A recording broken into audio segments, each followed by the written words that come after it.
Okay.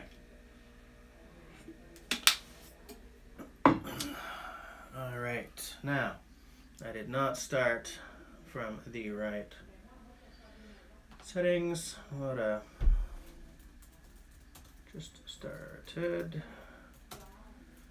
Name it Tuesday live stream.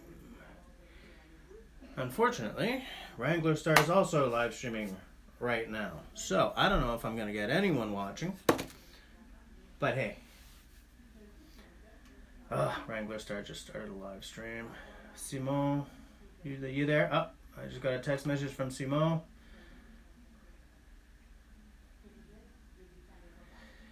Salut Simon, outdoor dauber. I don't know what the hell happened. I had it set accidentally for like 7:30 instead of 9, and so I couldn't get onto it, so I just started a new live stream page like randomly.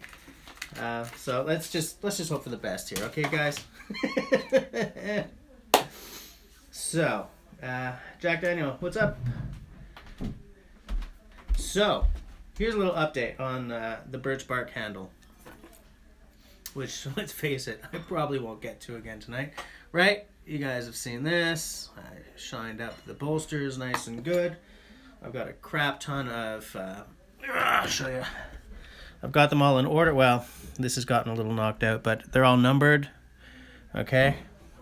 And, okay, see that? I got 2 of these. So I'm just gonna like put the whole thing together and put some epoxy on it or something. However, Anthony Henry's here. How's it going? So I guess we should start with this.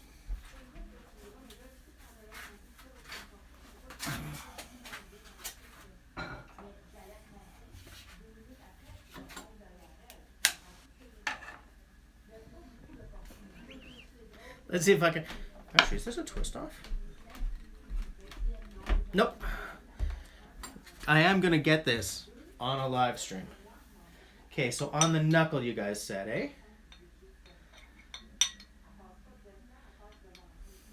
Wish me luck here, guys.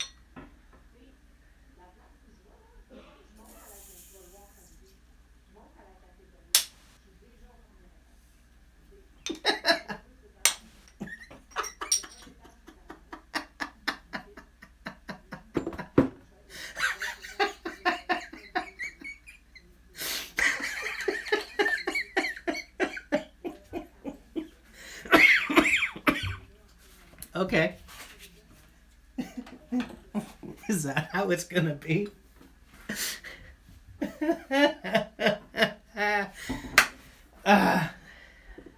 Just so you guys can see what I'm having.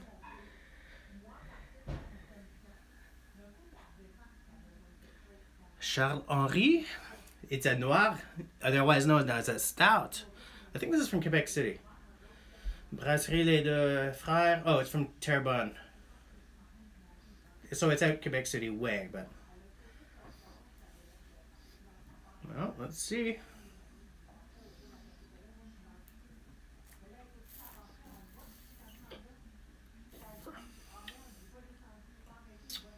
Oh, it's a strong stout. Holy crap. Oh no, it's only 6%. Still, on a stout, I prefer it to be a little lower. You know, it's funny because Guinness is only, what, 4% or something? If I remember correctly.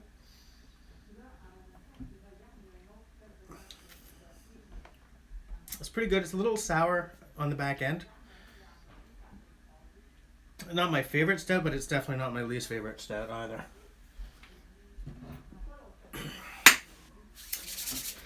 So, I got a bunch of birch bark. I got a knife. I cut some wood. I got some bolts. I got a splinter. It's kind of not my night here, guys.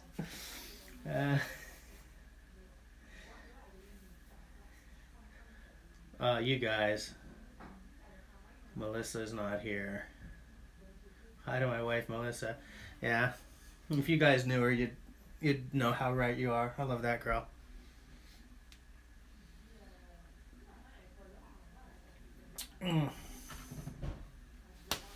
So I don't know. I wanted to talk about something before I start on this knife build. But I don't remember what. You know, it's funny because, man, if you look at my workshop since I've started all these live streams, it looks like I'm an absolute lush. But, like, it's just because I've been forgetting to bring the bottles and cans back upstairs.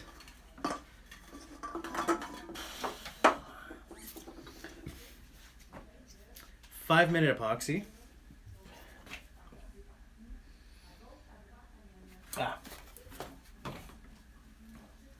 Much longer epoxy. Because I still haven't decided whether to do that or wood glue. Excuse me, or wood glue, you know? Wait, I'm getting behind on the comments here.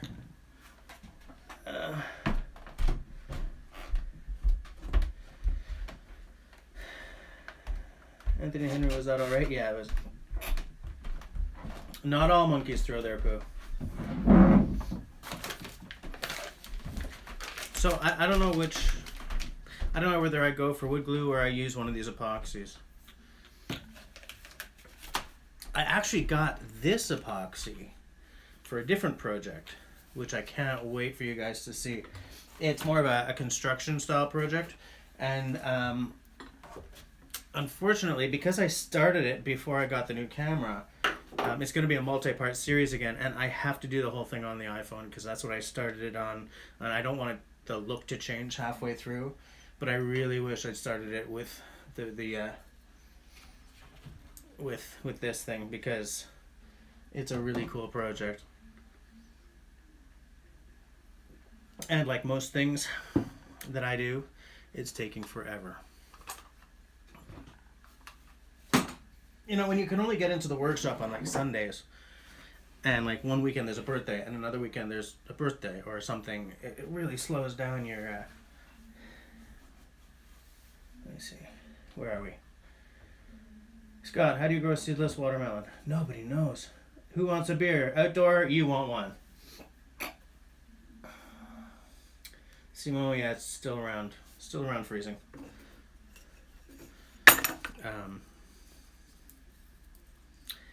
Crap, I wanted to tell you guys about something. I don't for the life of me remember what.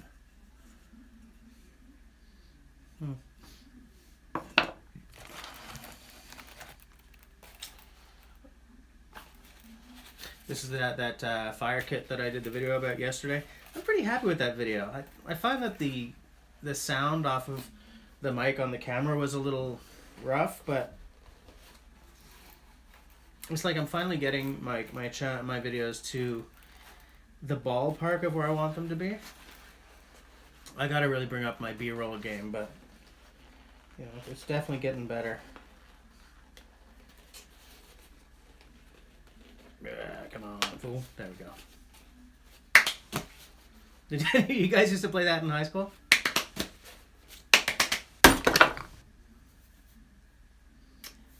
Okay.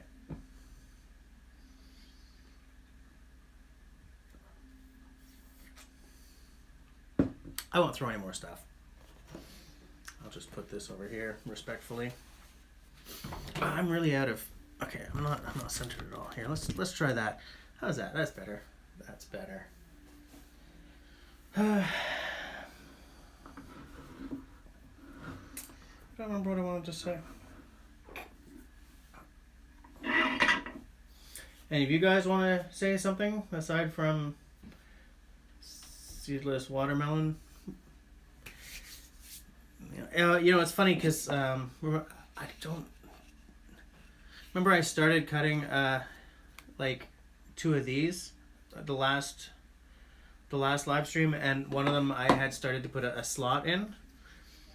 This is just pallet wood, right? So I was like tuck with the chisel. I was pounding and puck. So I was like, shoot. So that's why the next day or something I went and bought a bamboo cutting board and cut it up. And it's funny how bamboo cutting boards, once you cut them open, they're not as solid as they look. Look at that. Look at that. Funny, eh? They use all the crappy bamboo for the inside and all the good stuff for the surface. To a certain extent, who cares, right? I mean, it's for a cutting board, it doesn't matter. But I just found it kind of funny. Kind of funny. That goes like that, right? Nope, I got that bass backwards. No, I don't. Yes, I do. Maybe it goes like that. I should have marked that. There we go. So I'm going to mark that now. As soon as I find a pencil. As soon as I find a sharpened pencil.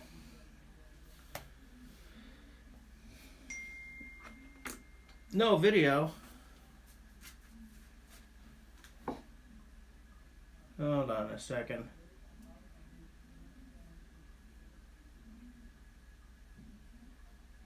No? Says I'm live.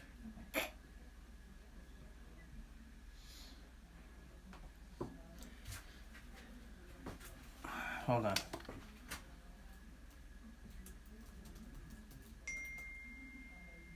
Really? I don't understand.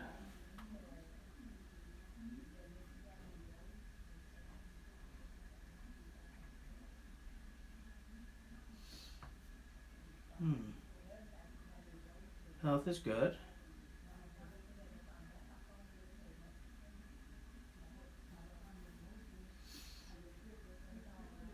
Jonathan Millie, you can see it, but Simone can't, right?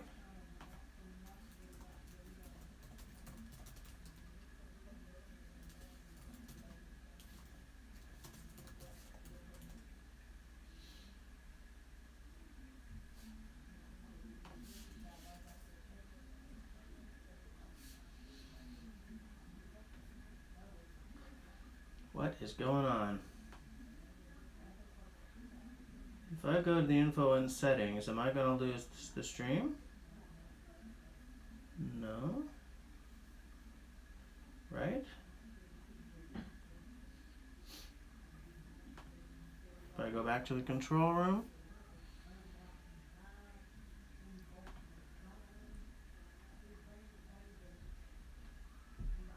I don't get it.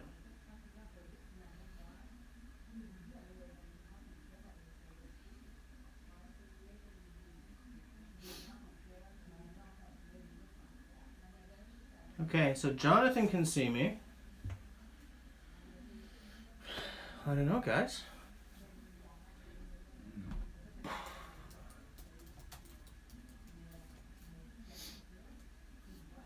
Weird. Okay.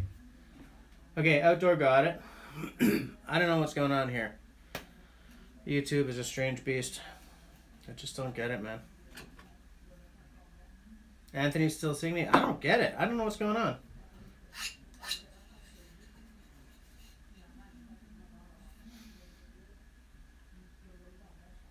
Simone, can you see me yet? He can't even hear me, so it was senseless to ask that question.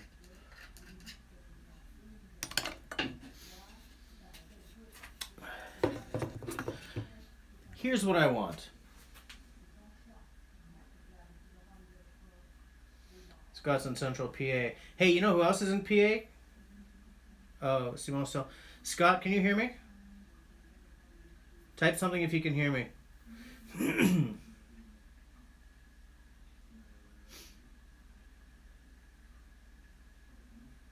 No.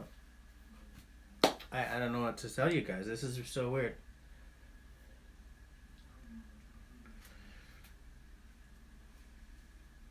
I don't get it.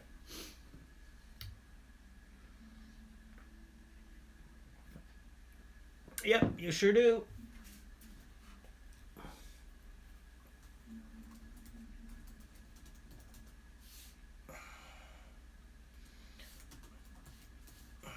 Can you hear me? Okay, because if you guys can hear me, you know who else is in PA? if I'm not mistaken, Black Owl Outdoors. They're in Pennsylvania, aren't they?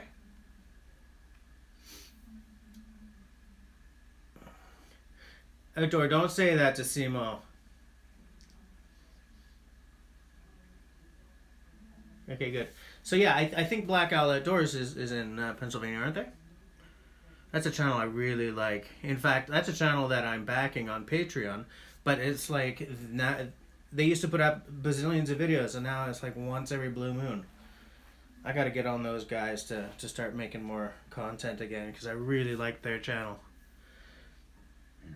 Excuse me. Ha ha ha. Back to the belching. Do you guys watch Black Owl? Do you guys watch Black Owl Outdoors at all? Like, I don't know, because they don't do a lot of stuff. For a while, they were one of like sort of the main bushcraft channels, but it's like they, like, I don't know how main a channel stays when they, when they stop updating and updating, Cold Cracker, yeah, he's cool too. He's in PA as well? Okay.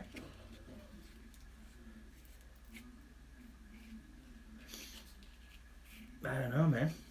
I don't know what's going on.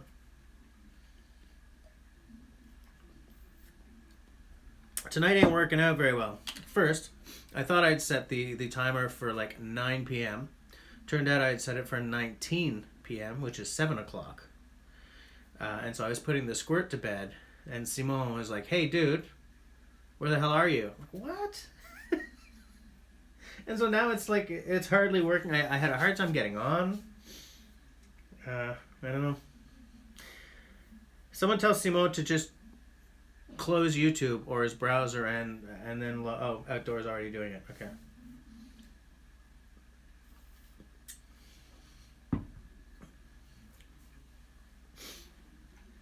Is he doing it? Okay.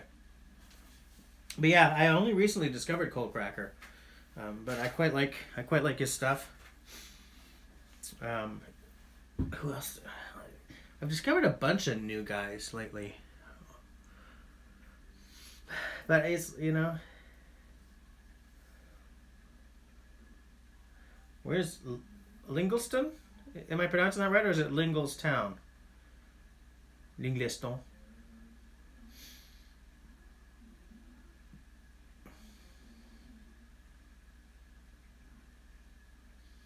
Guys, if Simo's having network problems, the world is ending somewhere. Because he breathes that stuff.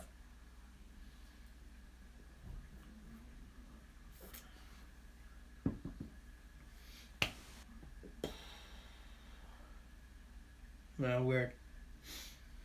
It's funny because doesn't that sort of completely crash the whole reason for military time?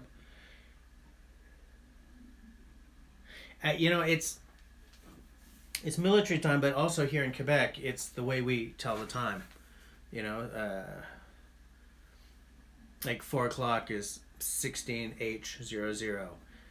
Yeah, it's 24-hour time. It's the same as hospitals and the military and stuff. But wow, that one kind of felt good,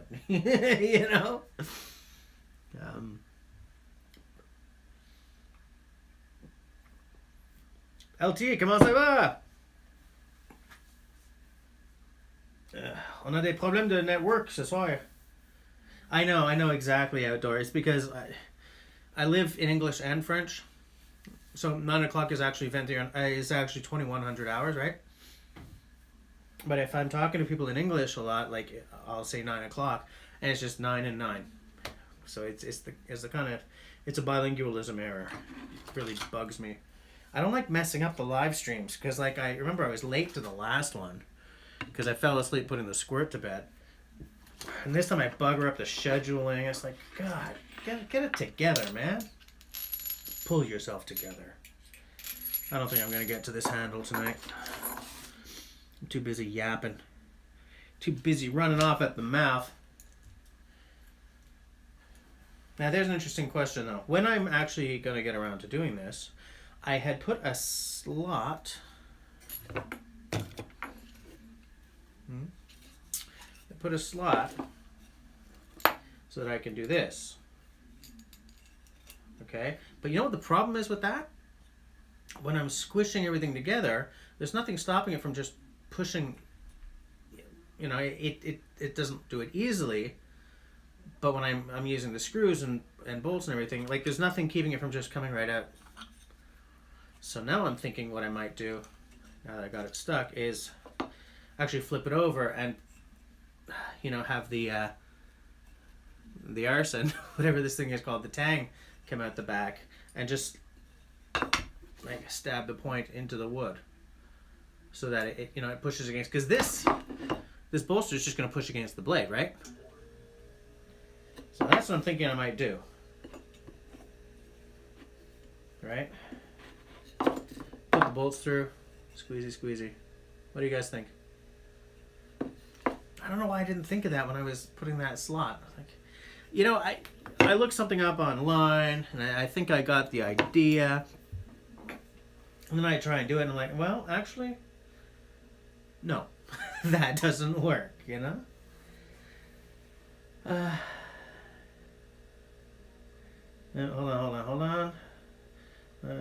versus 19, yes. Anthony Henry, my wife is watching me for the first time. I'm not sure what that means. I'm getting a little troubled here. LT is doing well, good. Simon is schooling outdoor in Quebecois time. Simon, do you have video and or audio? Oh, Simon's gonna reboot, okay.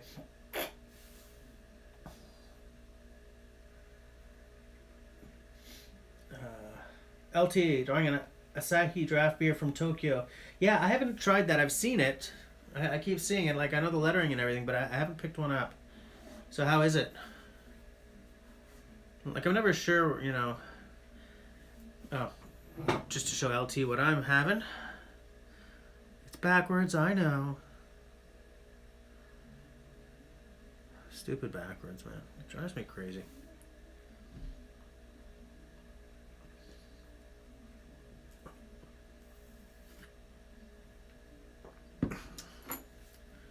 One thing I do want to do, and in fact, I kind of hinted at this on my Patreon page.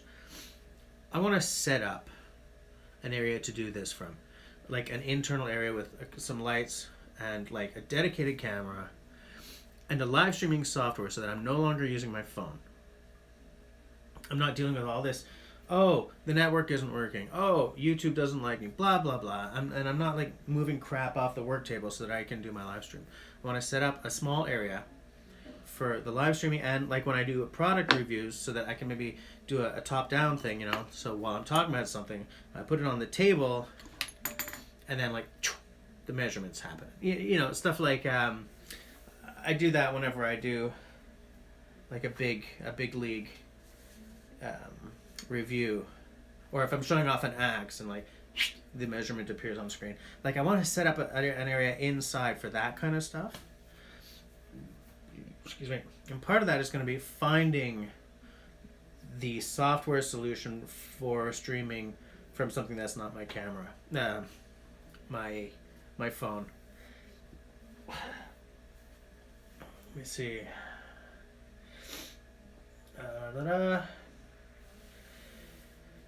Outdoor, Anthony, very cool. She's watching with you. She's not watching, guys. She ain't here.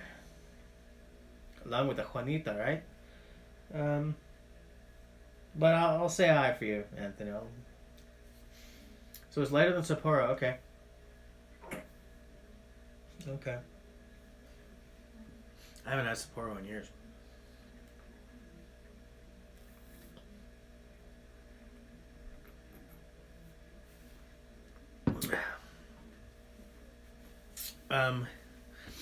One thing, you know, it's funny because where I've been shooting my videos lately, outdoors, I'm not allowed to have fires there. And so I'm glad to say that when the weather warms up a little bit, I have tacit permission from one of my wife's friends to use. He's got like he's got a country house, but nearby there he's got whatever a terrain de chasse is, like a little a plot of land where he goes for hunting. You know, and there's nothing on it. He says I can go there and do my bushcraft stuff. So what I'm hoping is that you guys will see, you know, a lot more axe work. I don't know if he'll let me build a semi-permanent shelter like Scrambled O has, but I'll definitely be able to hang in a hammock and do some, you know, do some fires and stuff. Excuse me, guys. So I mean that'll be cool. I can't wait. I can't wait. It's gonna be so glorious. Excuse me. Oh. I'm just making sure I don't lose the bolsters or anything. It's a massive mess down here. Is Simo back?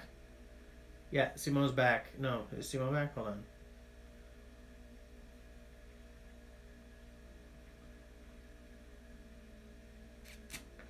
I guess Simo's not back yet.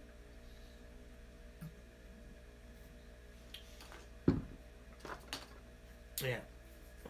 But anyway. Are all of you guys checking out my my Facebook page for like updates and stuff?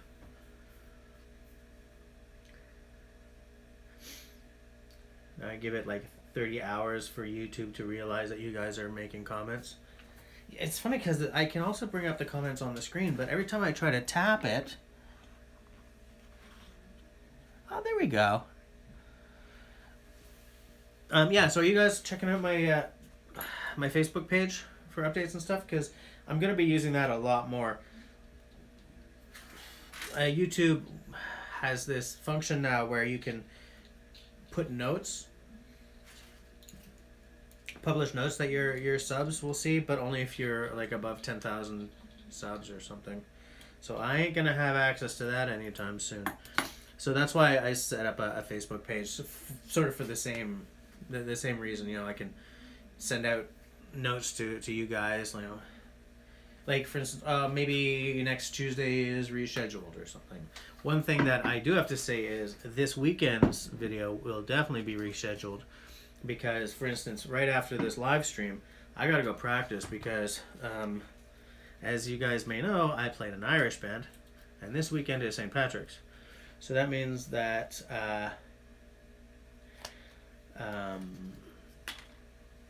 Friday we're playing from 8 o'clock p.m.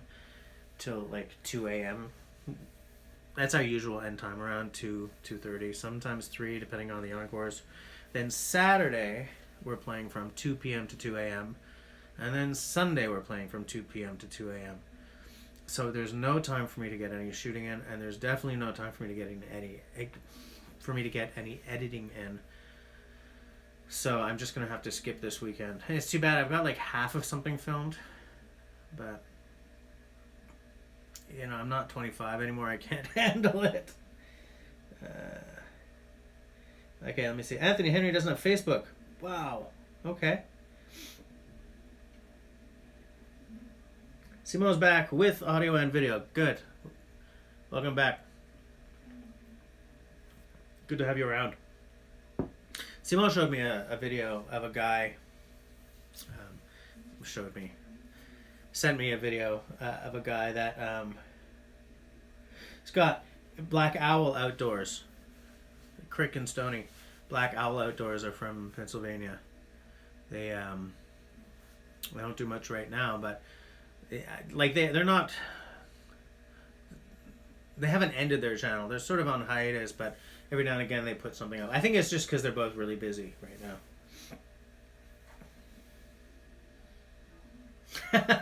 Jaegerheim's here, hiding from the fam. Okay.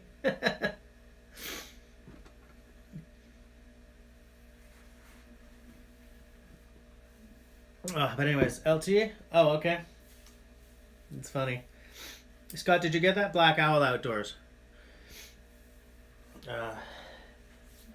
Everyone say hi to Eric from Jaegerheim Farm.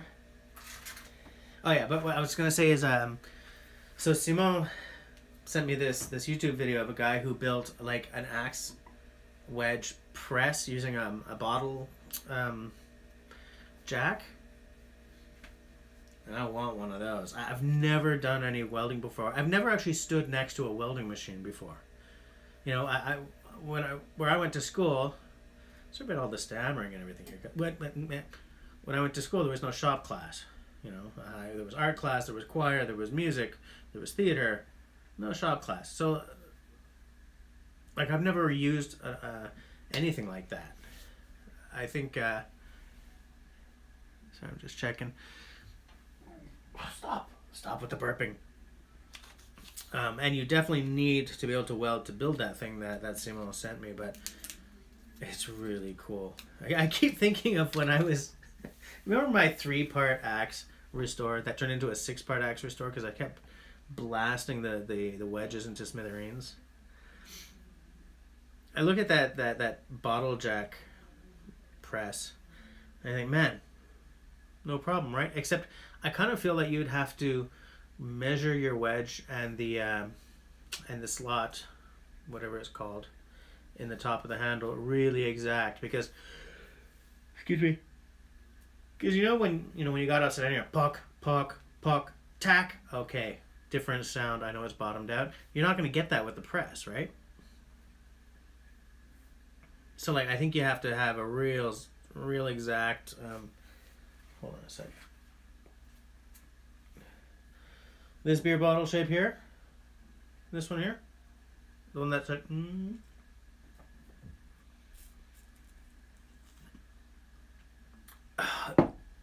that's sort of. I shouldn't have moved it around so much, but like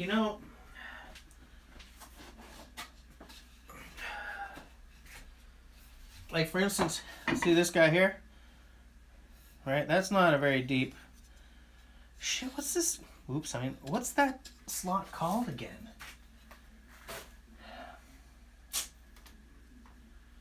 Oh, so frustrating. Here. Guys, help me out here. Simone, yeah, we should make each of us one. You show me how to do the welding. And, excuse me, guys. Sorry. So, like, if I got that press, and I don't measure the depth of this exact to the depth of that, which, let's face it, holy crap, right? Then what, right? Do I end up crushing the wood and snapping it anyway? Yeah, LT, you're right. I should use, but this isn't the huge Charlanky. This is the 500 mil, because I think they sell a 750 as well, don't they? And that one you really need a glass for. But I feel that this bottle shape is kind of giving me the gases here.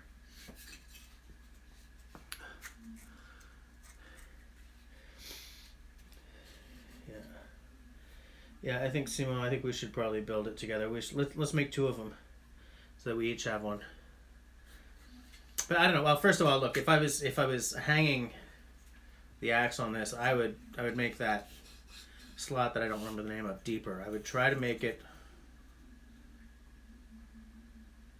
Well, here's the thing. You don't want it to come out the bottom of the head, right? Well, hold on. That handle is for this head here. So,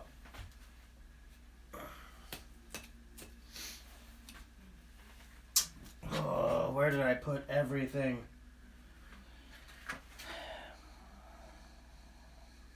And I do mean everything.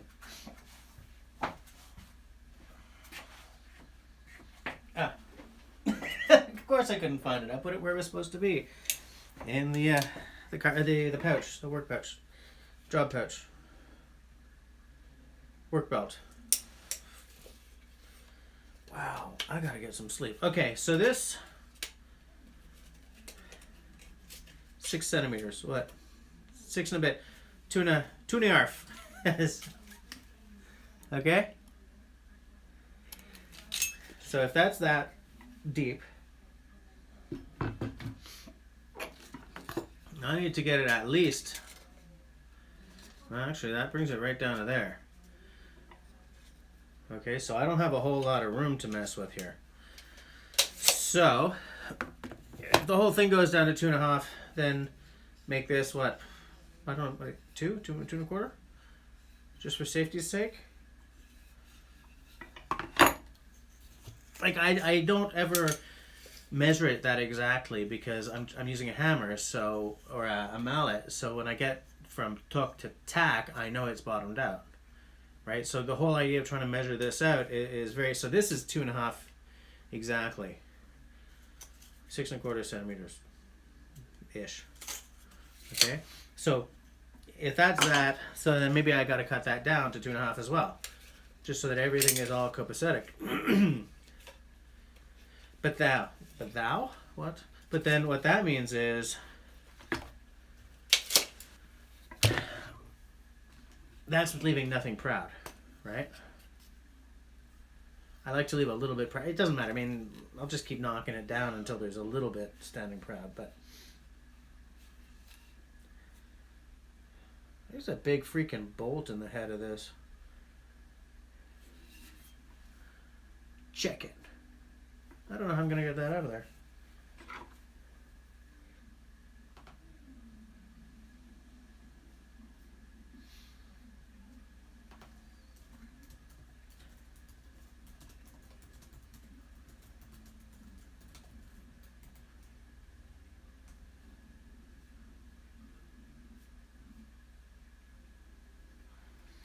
Wait, am I back?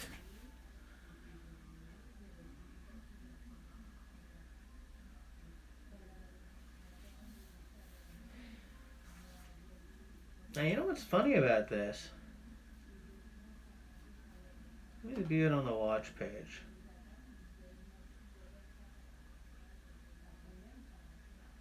Interesting. Wait, am I back? Oh,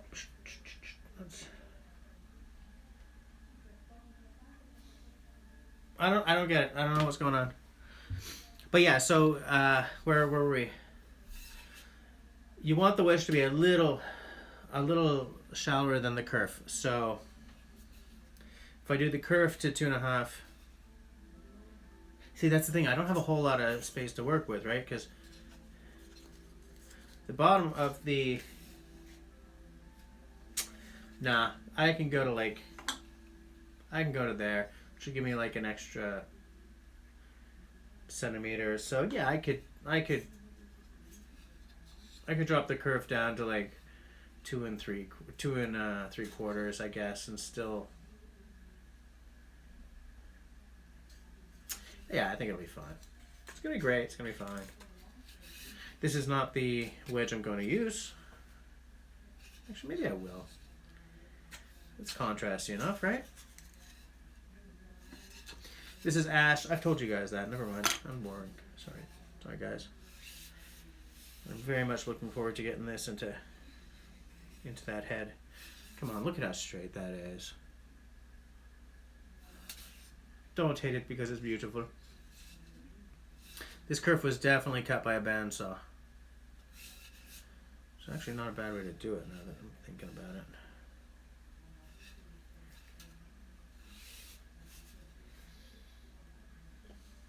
No, I was gonna just, hey, let's saw it now, but that would shake the hell out of my phone. Hey, Mike Morton's here. How's it going? It's funny, like, you guys must all know him by now because I mention him in all my videos, it seems. Because I've been talking a lot to Mike about my gear. You know, I'm changing my outdoor gear up a lot and everything. And it's funny how sometimes I'll be like, hey, Mike, look what I got. And his reply is, yeah, me too. I got it a couple of years ago. It's really good. I'm like, Next day, hey, Mike, look what I got. Yeah, I got that too. You know? No, outdoor. I haven't found the file knife yet. I think I know where it is, though. It's in my garage. It's in my garage somewhere, but I'm not sure. It's a small one. Because it was a small little made in Canada Nicholson file. You know what, guys? I'm going to find that. Guys. You know what, outdoor? I'm going to find that for the next live stream. Just so that I can show you where it's at. Outdoor is drinking a General Washington Tavern Porter from Yards Brewing. That sounds like something I'd like to try. I do like me some porter. When I was picking this up, I was standing there because I want to have one beer per live stream. I don't want to be like pounding back and, because I'm surrounded by sharp things. So I was trying to decide between this or like an IPA, because I've said before that I keep looking for an IPA to excuse me. I keep looking for an IPA to love. I tried one IPA that I really liked at a microbrewery in Penticton, British Columbia, called Dio de la Muerte or something like that. It was highly citrusy. It was all American hops, like for real traditional IPA. It's not all American hops, because IPA was a British beer that was made the way it is so that it could survive the trip all around the Horn of Africa to India.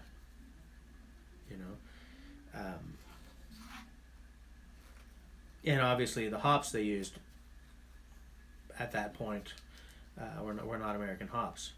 But this one, the one that I really liked, he had, it's a buddy of mine who used to work at Hurley's here, who went out there to Penticton to become the head, the brewmaster at this new brew pub that was opening up.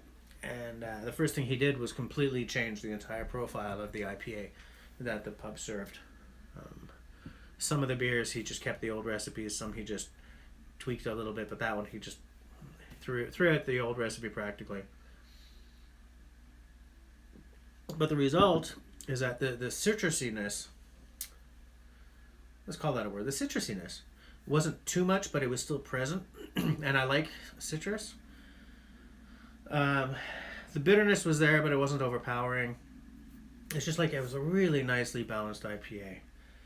And so it was a big deal for me finding an IPA that I finally liked, Okay, I'm missing the...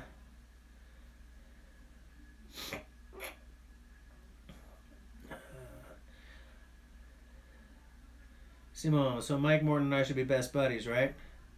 Eagerheim's still here.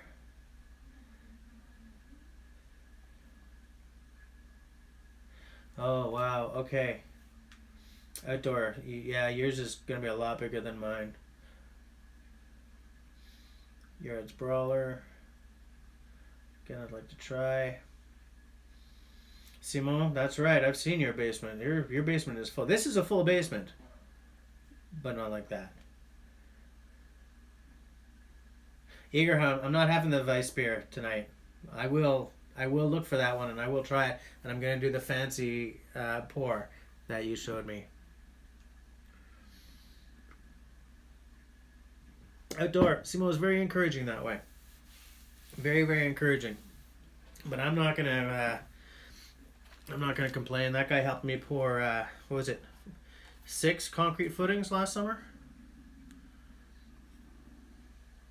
I gotta take better care of this thing, man. You know what I gotta do? I gotta have like a sharpening night pretty soon, because this knife, it's still pretty sharp, but it could use some attention. My kitchen knives are just, they're horrible. They're horrible. But like, I can still sort of...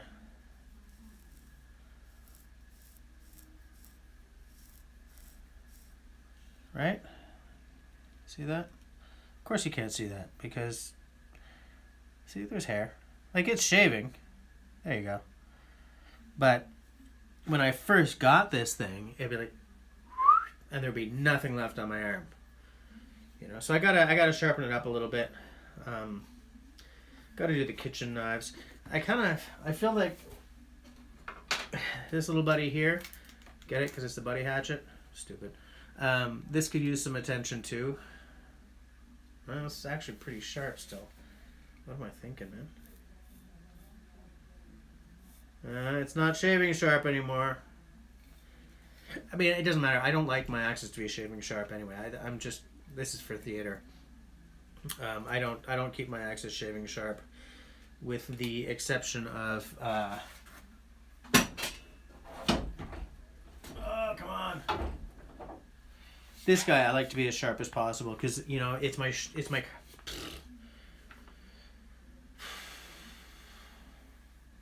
yeah. Take two. This one I like to be shaving sharp if possible because it's my carving axe. You know, this is the one I use for making the spoons and stuff.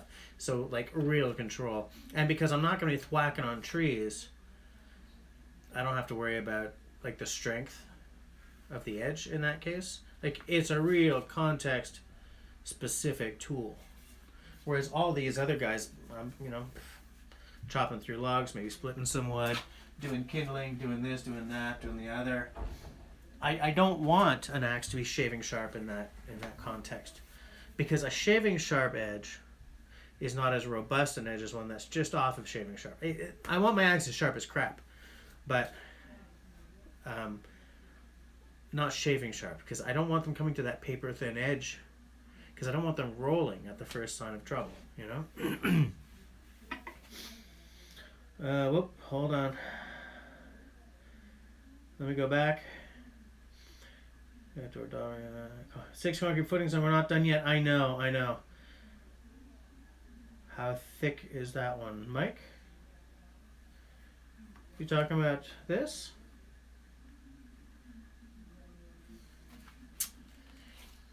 Uh, 3 mil? 3, 4 mil? Why you gotta go and ask me in inches, man? I don't know inches. Okay, but I do have 30 seconds here.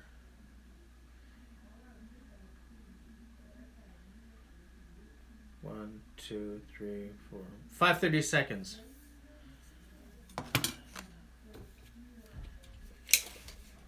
So 4 mil.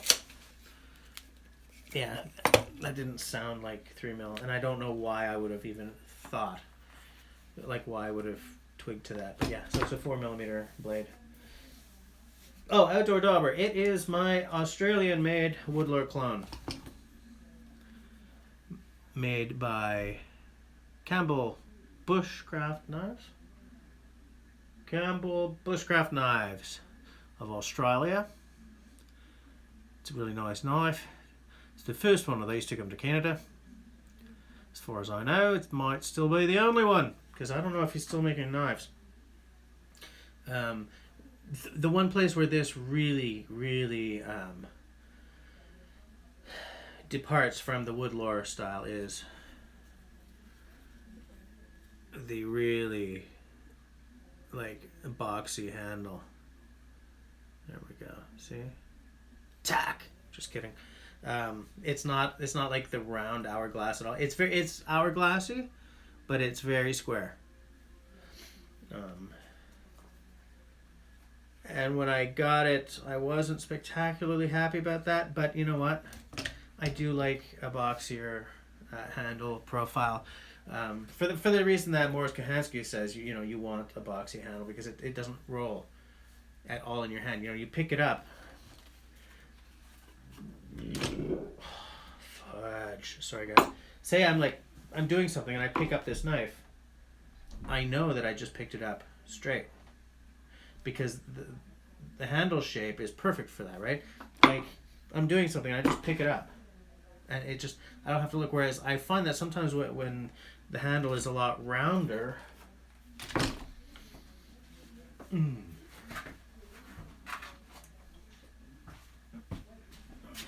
okay. Let me see.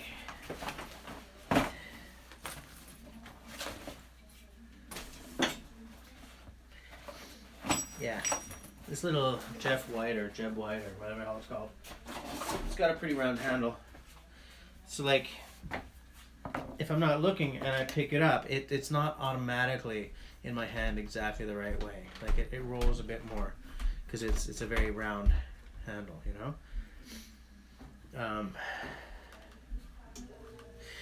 Funny thing though, if I was to buy a jacklore, I would want it to have the rounder handle, because to me jacklores have round handles. You know, and if I buy a jacklore, it's because of two things. A, I've won the lottery. B, I know what the jacklore is, and I want the package deal. You know? Where am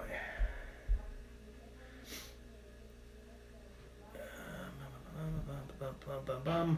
Oof, you guys are active. Okay, 5:30 seconds. Yes, it is. LT Survival Tough Night. Thank you for noticing. I'm really, really tired these days, man. You know, funny thing, I'm going to get back to all the comments. Yesterday was a terrible morning, man. My girl just couldn't get on top of it. She couldn't get up, couldn't get dressed, blah, blah, blah. By the time I finally got her to school, I left her in tears, but almost on time at school, which meant I was almost at time for work. And it's just, you know, like, she went to bed late the night before. My fault. But, you know, but what I had totally forgotten was that the damn clocks had come forward an hour, so we lost an hour of sleep this weekend. And she's not good if she loses any sleep, right? It takes her a couple of days to get back on it. So, you know, I was at work, I was feeling guilty because, you know, God, it wasn't her fault and blah, blah, blah. But you know what? Man, I'm still tired. I'm still feeling rough. Okay, where was I? Definitely, yes. Outdoor. You just asked for the Husqvarna 19-inch for your birthday. Oh, interesting. Okay.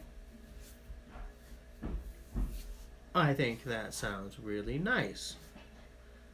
I could ask for that kind of thing for my birthday as well, but it would not happen, so you have my envy.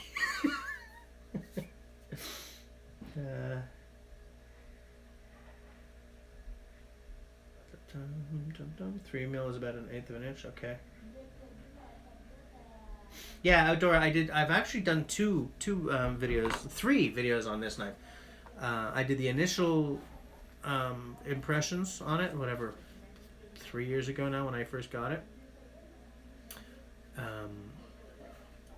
I did a wet forming of the sheath video where I did this really crappy wet form job. And then I did the review after 2 years, fairly recently. I like this knife. You know, if I do get my money together and get my jacklore, I'm still keeping this one. This is the knife I'm going to pass down to my kid one day, you know. But I like that I like how used it's starting to look. This is my first time ever braiding paracord. You know, this was my first wet forming job. This was my first real bushcraft knife. I got it, you know, I had just gotten rid of the I hadn't actually just gotten rid of the Bear Grylls, the Ultimate, but you know, getting this meant I could get rid of that one without feeling like I was, you know, without a tool. One thing I don't like about it is this little guy here. That's not a Sam Brown, is it? Sam Brown stud? Is that what that's called? I don't know, but I don't like those studs.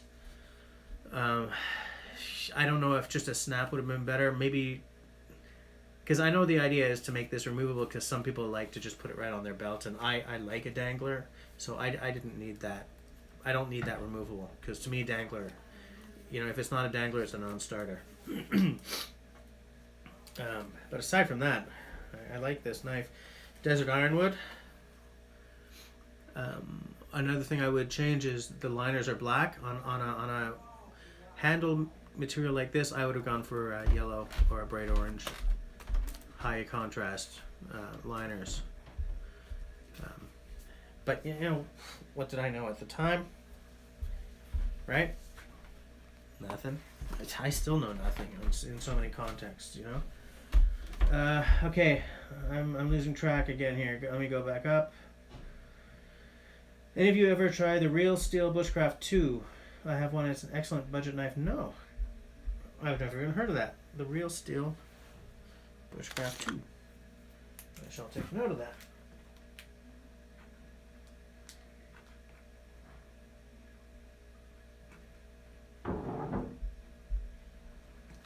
Taking note. I'm going to look that up afterwards.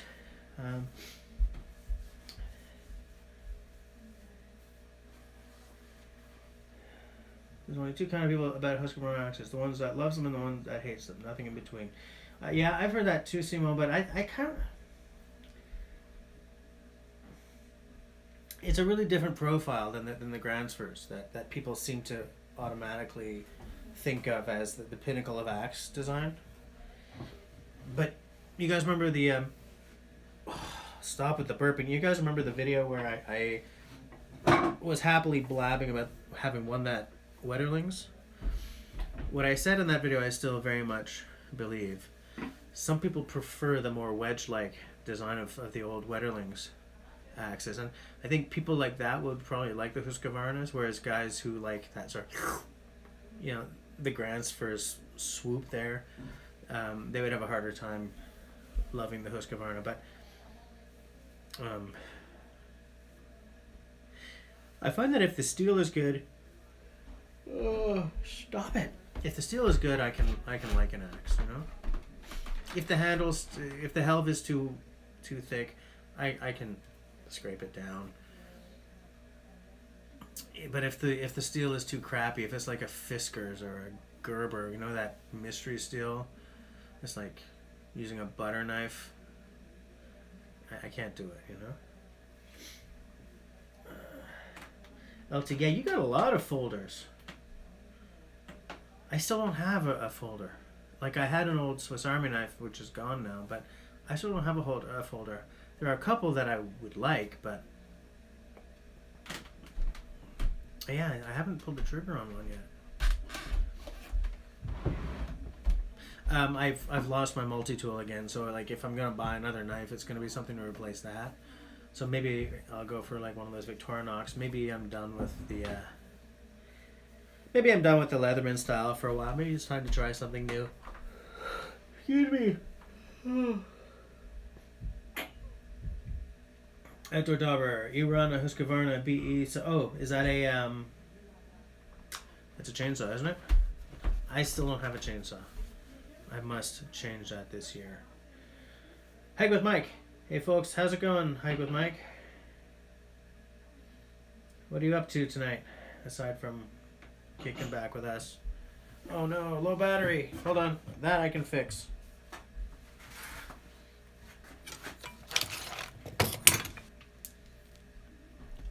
Hold on.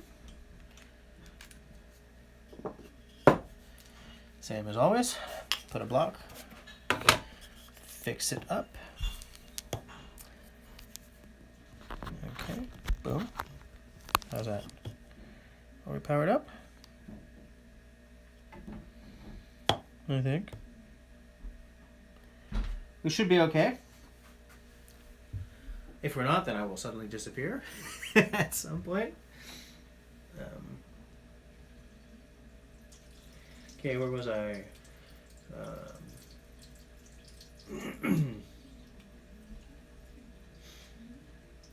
Simone, what did you not like about the Husky chainsaw compared to the steel? The one you're, yeah, the review vid, yeah. William Collins knives? Nope, never seen that, but I'll take note of that as well.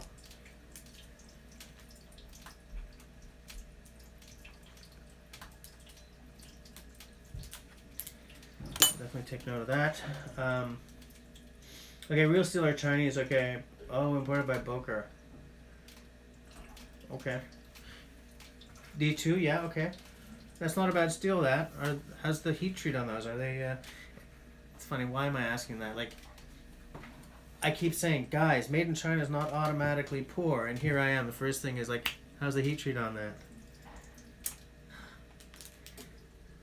that? Scott, still a Farm Boss 20, okay. Whoop, whoop, whoop. Oh no. Okay. Yeah, I think so. I think the Husky axes are forged by Hultafors or Holtzbrooks. I think so too. I've heard that as well. I've read it too. Yeah, outdoor, like for me, a chainsaw, like I wouldn't be doing logging. It's just to get branches or, you know, anything up to about that big for spoon carving or whatever, you know. So I wouldn't need anything too massive. I'm not saying I'd go for like a little electric that you buy at Home Depot or anything, but like I wouldn't need anything. Like I'm not Wrangler Star. Actually, except what I would love to try is a chainsaw mill, and I know that okay at that point you kind of need a bigger bar and everything, but.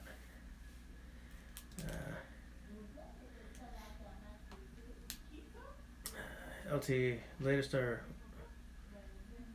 workout? Yeah, okay. LT, how's that? All right, Jaeger, see you later. Have a good time parenting.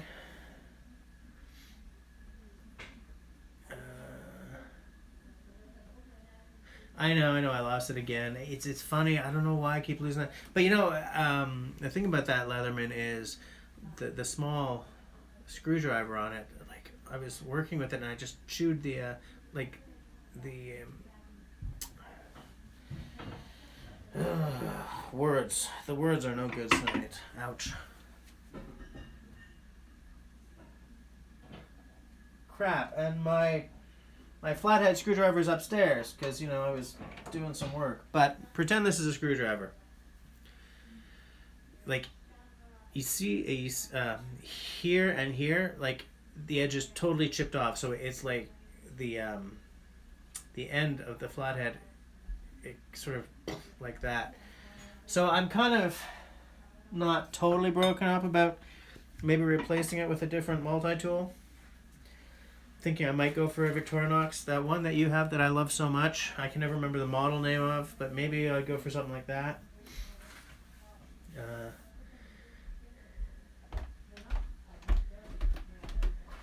Hold on.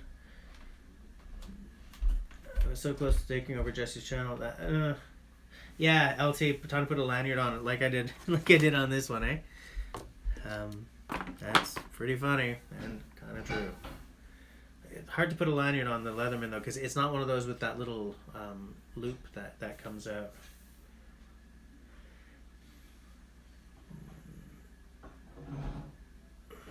Outdoor William. Oh, is that William the knife maker? Has a YouTube channel?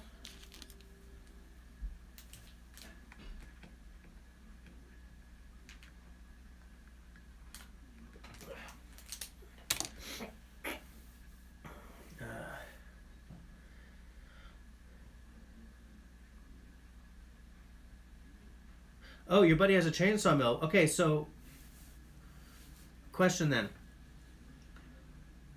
I'm assuming like a 14-inch bar is not going to be big enough for something like that. I mean, you can get small chainsaw mills, but let's say I wanted to, you know, to do anything up to like 10 inches. Do I need more like a 20? What, I don't know what size comes above that. It's like a 20, 24, something like that. Do I need to go to a 28? Yes, it was a chisel. Thank you for noticing.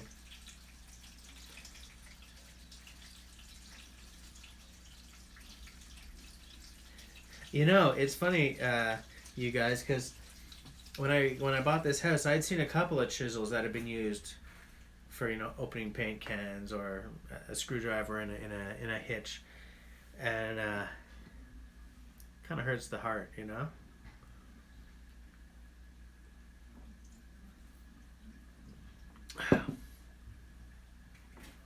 Kind of hurts the heart.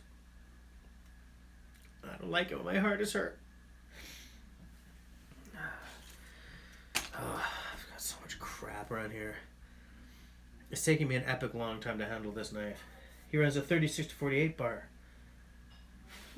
Yeah, okay, but if that's for logs around 20 to 24 inches. So, almost twice. Oh. Almost twice as long as the width of the bar then, of the log then, is what you're saying. So if I'm doing up to like a 10-inch log, then like a 24, if there's such thing, should be fine. Is that what you're saying? Is that what you're saying? Simone says don't go less than a 32-inch bar. Okay, for milling. It's all theory to me right now. Anyway, right? I'm not about to throw a bunch of bucks down on something like this. I have a list of smaller purchases to make this spring for a couple of camping outings that I'm hoping to take.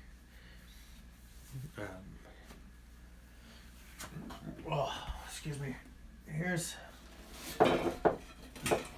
something I recently got, which there will be a video about. It's a 3x3 tarp by AquaQuest. It's a good Canadian company, although the gear, the tarp is actually made in Taiwan.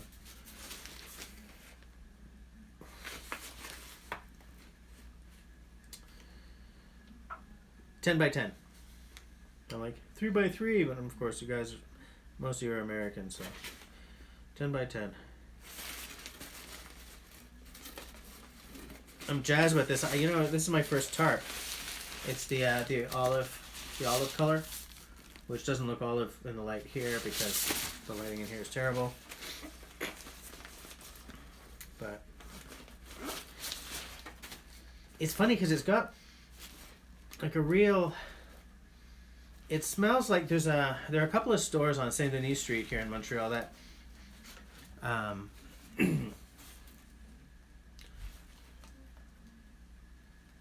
or like in Chinatown or whatever. There's a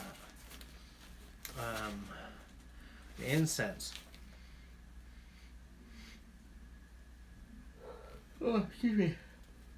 It smells like Chinatown, like not the cooking, but the incense, that you usually detect in Chinatown. So it's really weird when I open the box. Like I'm having memories. But anyways, I don't mind that smell. Okay, I'm gonna go back.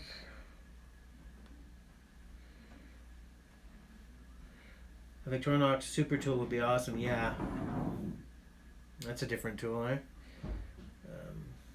LT, I think I remembered you reviewing. Yeah, you reviewed your father's one. Okay. Okay, Outdoor. The problem is a mill uses special chin and you need the power to make a rip cut. Okay, so I need a big saw for that then. I can't just get away with a little guy. Alright. Scott, nothing like a big single bit Walters act. Walters is my jam. Walters is definitely my jam. I got a couple of Walters here now. I will take any excuse to show off my Walters. Is this that baby right there? Which I got relatively recently. This little guy. And this is a Walters Black Diamond, so I'm very happy to have it.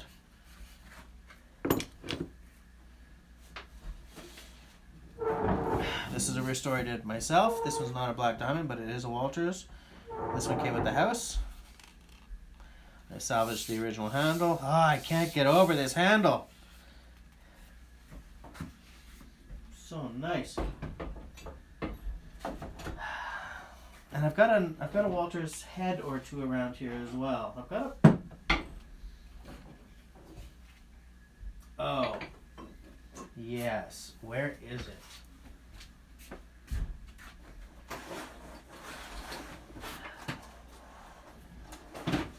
You guys who've been watching me for a long time will remember the side axe, the little hewing hatchet. That's a Walters Black Diamond as well. But I don't know where the heck I put it. So I'm just going to forget about it for now.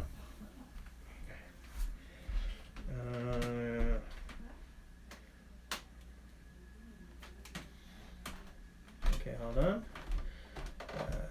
Yes, we're changed. So your attention is soporific, right?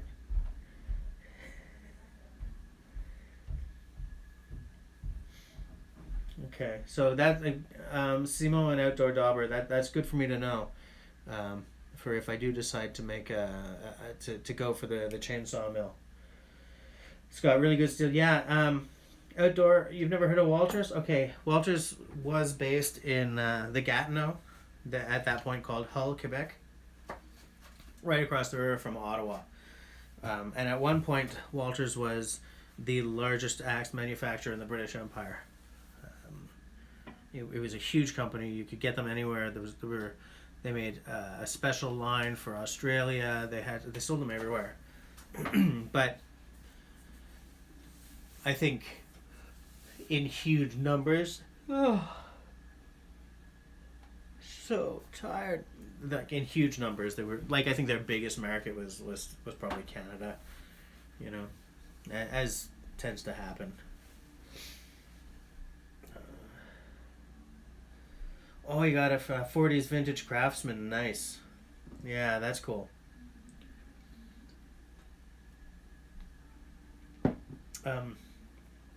What I would like to have is an old plum. What I would also like to have is a full-size double bit. I would also like to have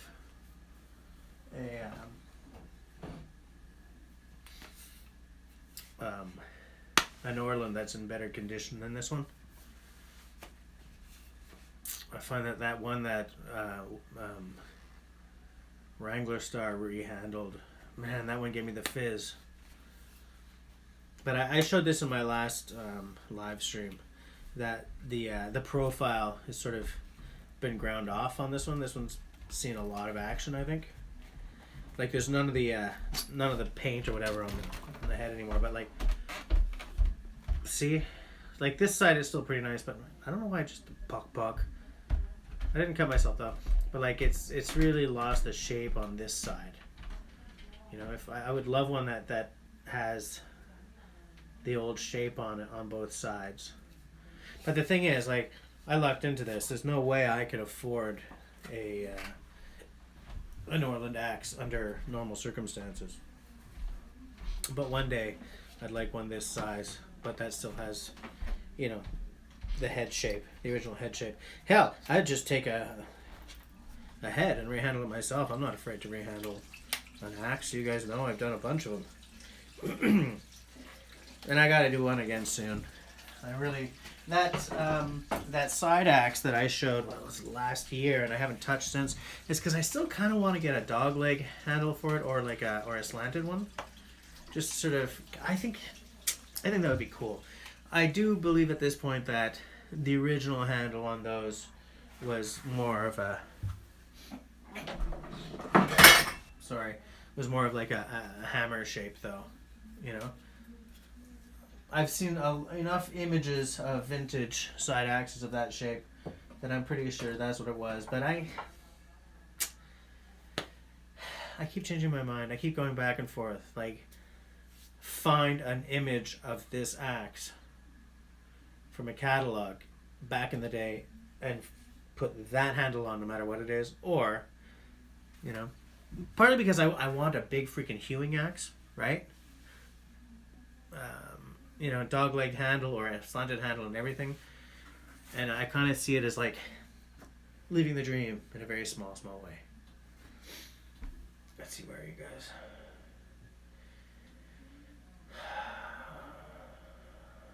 Yeah, Scott's bringing you up to speed on Walters as well. Yeah, Simone's got a black diamond.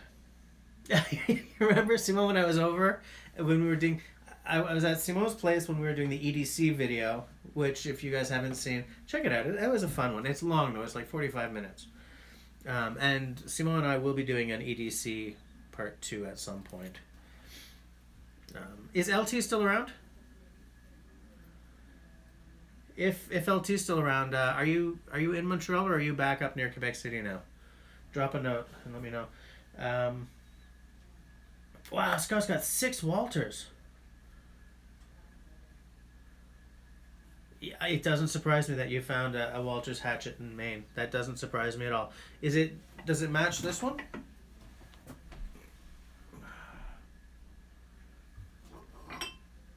Is it this size?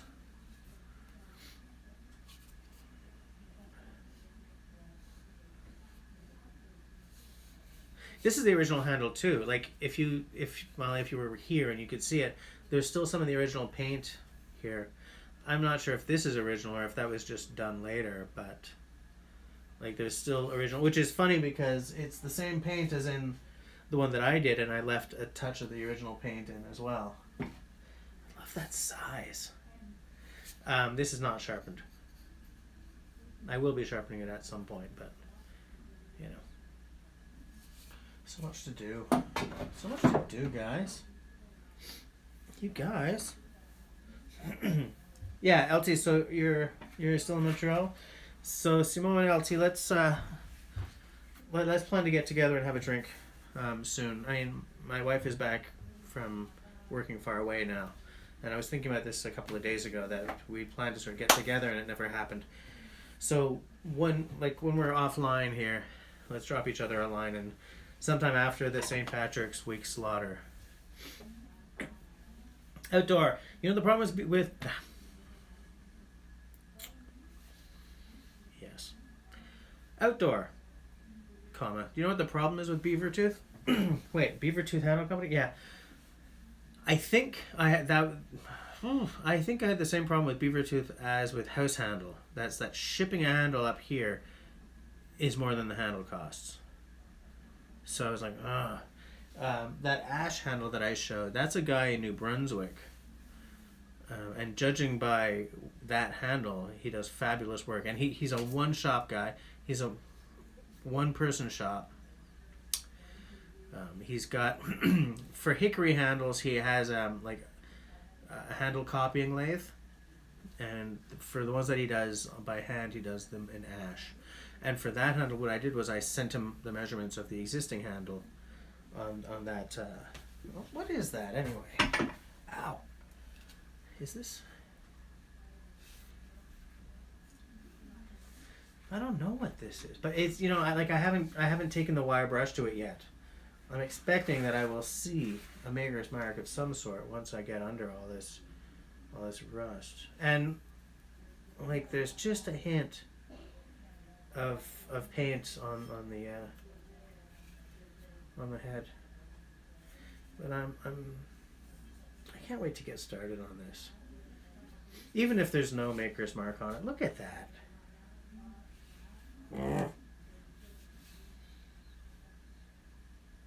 Can't wait to get this up, done up good.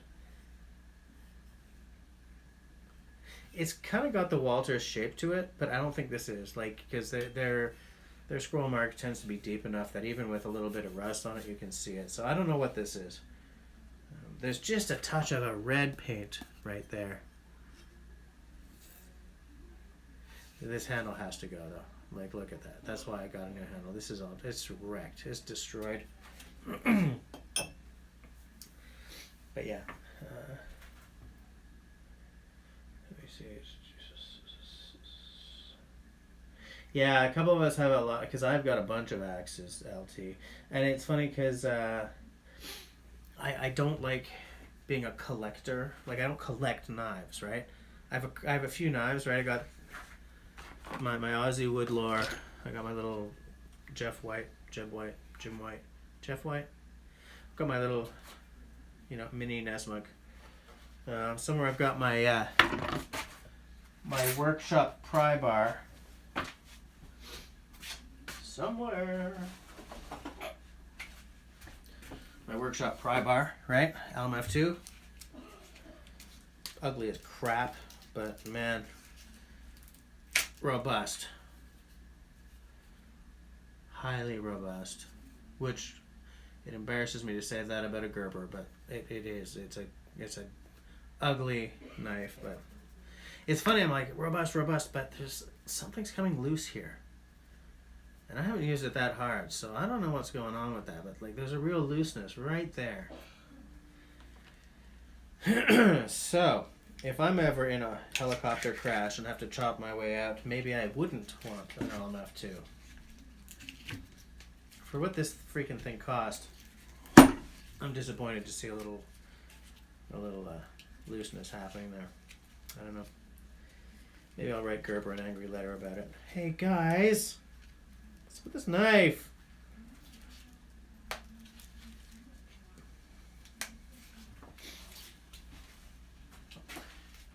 As with the Bear Grylls knife, this right here, man, I don't like it.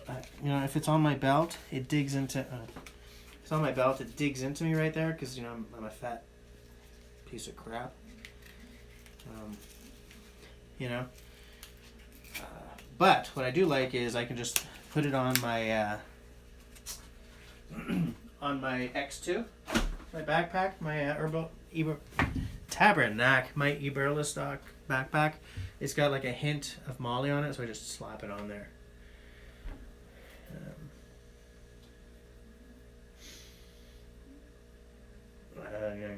Yeah, thanks, Outdoor. So, LT, I used to have the Bear Grylls Ultimate Survival Knife, and I found that the steel was like it didn't hold an edge very well. But you know, it's funny. It wasn't the worst knife I've ever had, and I liked the knife. It was the same as that. It was the sheath I couldn't handle. I hated how it dug into me. I didn't like the sharpening system on it. It had a dinky little ferro rod on it, I think, if I remember. Like, I hated the sheath. The sheath was why I got rid of the knife. I was like, no, forget it. I can't stand it. Knife itself I liked. I found the handle was ergonomic as hell. Way more comfortable than the LMF 2. Just felt really good in the hand. Had orange on it, so when I dropped it and then dropped it and then dropped it, I could find it. You know, I found that the knife itself I had no problems with. If the sheath had been better, or you know, if I'd known anything about leather, maybe I just would have made a leather sheath. You know. Also, you know, it's funny. You know, these things are survival knives, but I always say if you make a survival knife, I want the blade to have a mirror finish on it, so that, you know, if a plane is flying overhead, you know, I can signal. So I don't have to carry a separate signal mirror and blah blah blah. But I think that those coatings are, you know, to retard rust and everything. So I mean, I know that there's reasons for it, but still.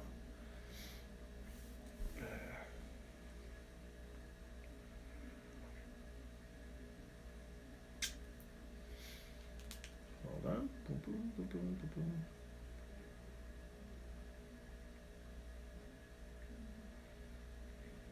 Okay, hold on. Let me go back, because now I'm all like...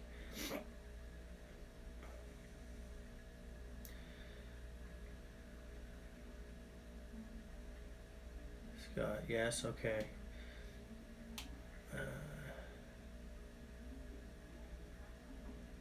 Yeah. Okay, so Scott, it's the same hatchet. But yeah, it's in really good shape. The sheaths are all bad, okay. Yeah, Mike, you know exactly which axe I'm talking about. Maybe I should try and make a handle for it, eh? I don't know.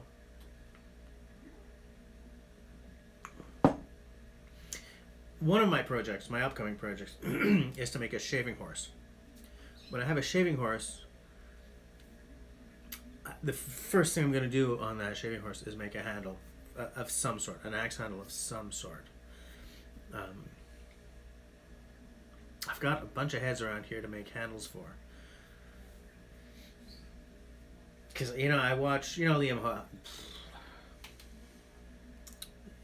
Hoffman, right? I mean, you know, watch that guy making his handles, and I'm like, man, I want to try that. And the first time I thought, man, I'd like to try that it was years ago. I saw a Ben Orford video about making axe handles. And like he went through, you know, here's a rough billet of wood, and he worked on it a little bit, and then he walked along in his workshop and blah blah blah. And at one point he had one in a shave horse, and he did a few strokes, and then he walked over. Oh, excuse me. And then he walked over and he had like a fully done handle. Like it was a partly done one there, and like throughout the workshop were handles in different states of completion. And I remember just the way he was talking about it made it sound so simple, you know? I mean, I know it's not simple, but I want to try make a handle. I think the first one I would make, just as a practice, would probably be out of pine or something really easy to carve. Because I feel that diving right into ash or hickory might be biting off more than I can chew. So like just a practice handle to get used to the process, and then build on that, make one out of hickory or ash.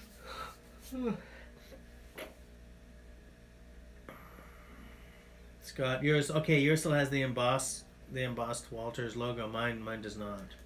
That's the thing, you know. Once you shave them down, or sand them down, or whatever, past to get the paint off, chances are that scroll mark is gone, which is too bad.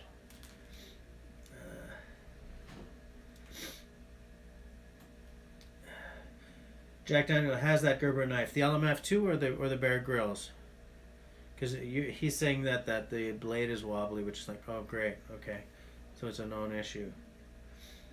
It's too bad because these knives are supposed to be like military spec, chop your way out of a burning helicopter kind of knives. So I don't get that, you know.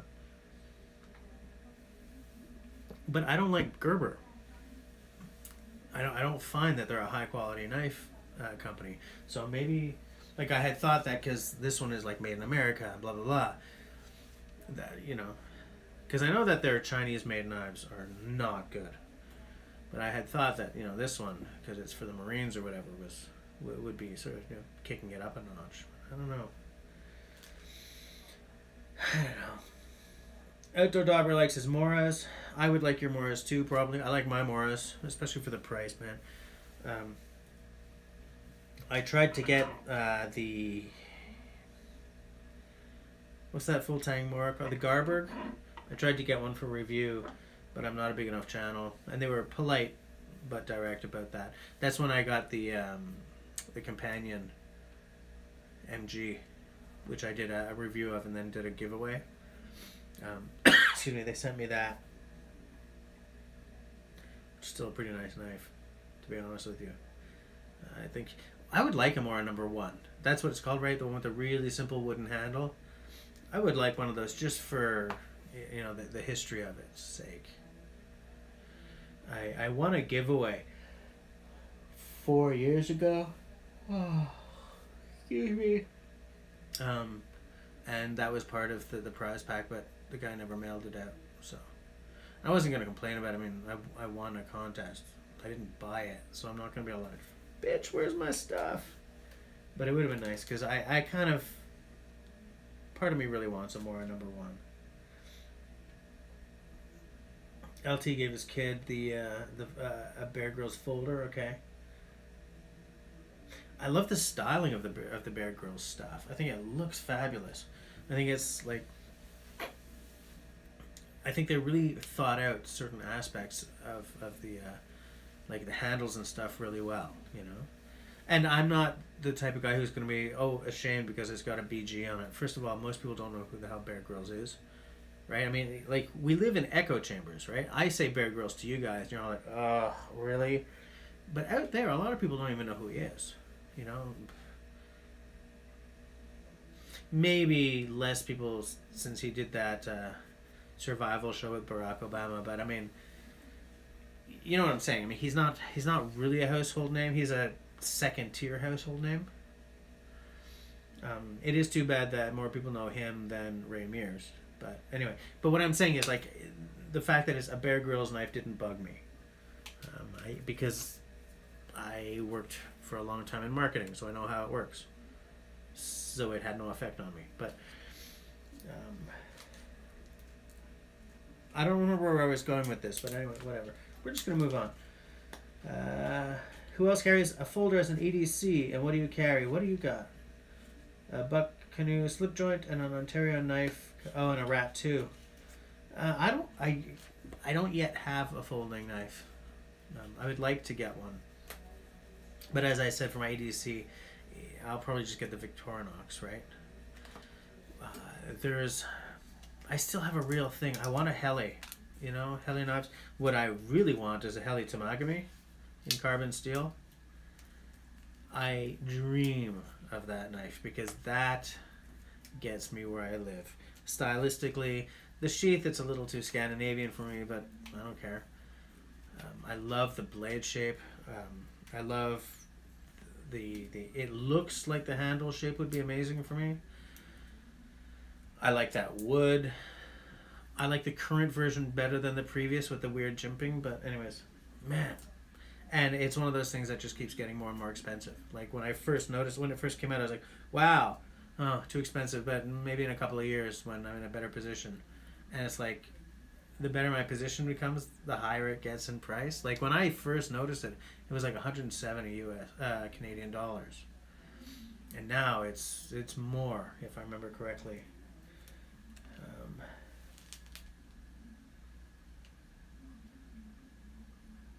Yeah, okay, so Outdoor knows the Ben Orford video I'm talking about. Yeah, I like that guy, man. When I bought one of his carving, like his little Sloyd knives, you know, I just had a little tiny back and forth with him. And then again, when it went through the wash, so it destroyed the sheath. He and his wife, and they're people I want to do business with. They're real down to earth. They treat you well. It's worth it to give them my money. You know. And I think that if I got the scratch together for one of their Bushcraft knives, I'd be really happy with it. I like that they haven't gone down the Woodlore clone route, even though I really like the Woodlore shape is probably my favorite. That's why I'm so into the Jacklore, you know. But I respect them for not going that route.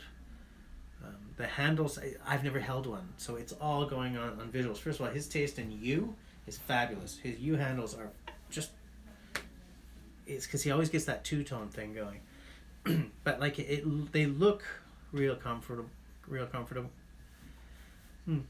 Yeah, I know that word. I've used that word many times, and I can't get it out. Comfortable. And it's just, I really like spending my money with people who I feel really deserve it, you know? Especially if it's a small outfit instead of like a massive company. Okay. Let's get back to this. Hold on. Jack Daniel, he's got a Swiss Army knife and a Bear Grylls. Oh, Scott carries a Puma Hunter folder, okay. Oh, Outdoor, your buddy's a luthier by trade. I know a luthier.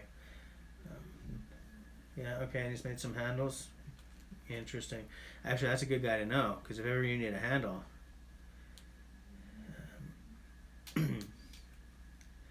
LMF2 partial tank, yeah, I know. I know it's a partial tank so that you don't get zapped. But I'm still disappointed that it's rattling, you know? Evo Grip S18.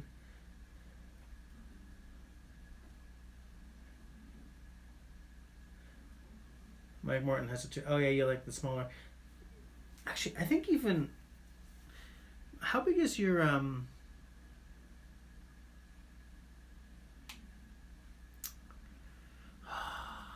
not the Puko. The Deering.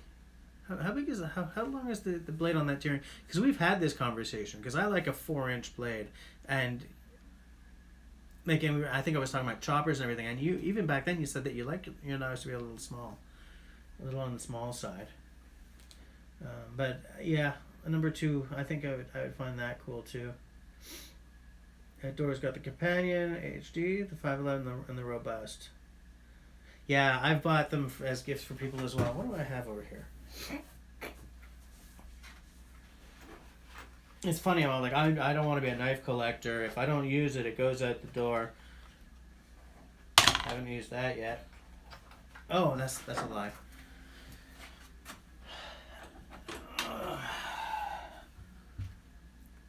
Heavy Duty MG, which is essentially just a heavy duty companion, right? And then this, which I find is one of the coolest Moras, the Robust. I like that little blade on there.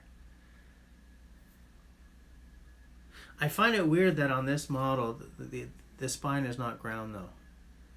You guys see it? Can you dig it? Wait, how's that? See? Because I've seen another one of these in this grind. Wow, no judgment, okay? The spine's not grounded on the other one of these that I've seen either, which I find really weird. carbon steel. Like I can see where the lamination, where the steel lamination is. I mean, that's clearly because of the lamination, but it's weird that it's not ground. Right, this is ground, right? Is this one laminated as well? I don't know. Maybe not. Maybe this guy here, that's not ground. Interesting. On the little chisel knife, that's not a ground spine either. I had never noticed that before.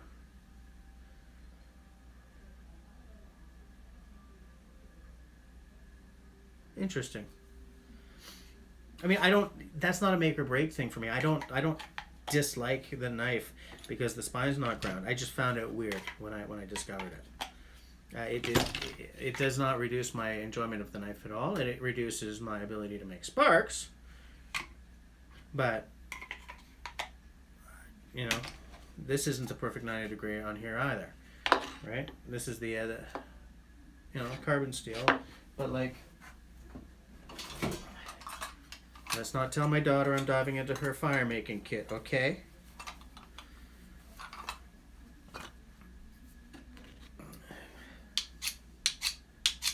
Right? No matter.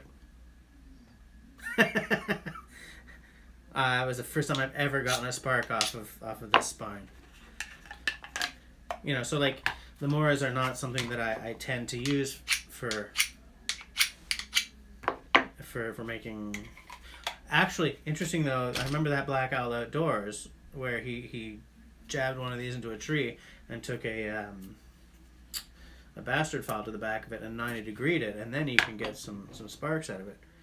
Another thing about this is that handle that I made, it's cracked, so I'm gonna have to epoxy it a little bit or some damn stuff. Use some glue on there, because I don't want it to break. That would break my little girl's heart, which means it would break my heart by default.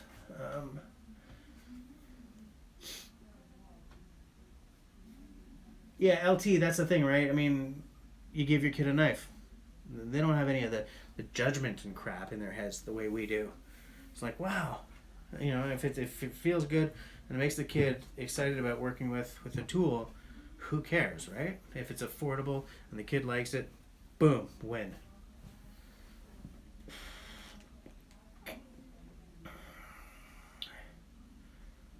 Whoops. Where were we? Crap. Great Eastern Cutlery Radio Jack or Victorinox Pioneer. I know the Victorinox Pioneer, Mike, but I don't know the Great Eastern Cutlery Radio Jack. I am going to take note of that and try to find it.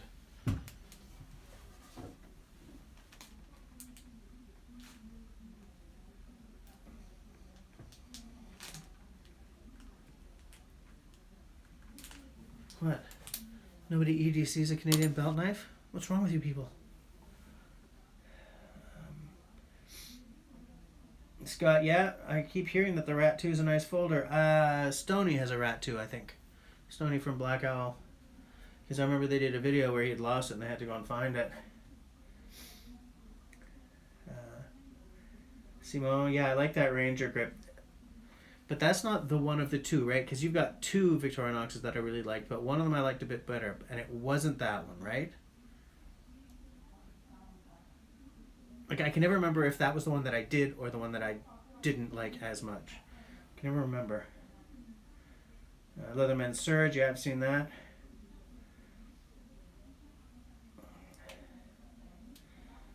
Oh, LT Survival does the keychain...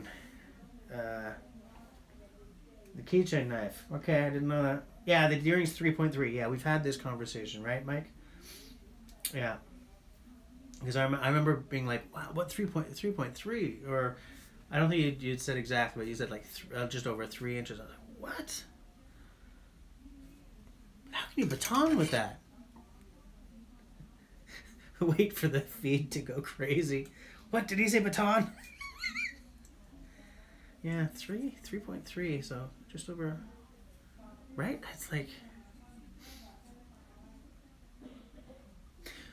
I wonder if, like, I like a 4-inch blade because it's what I've always used, but would I miss the extra inch? Do you know what I'm saying?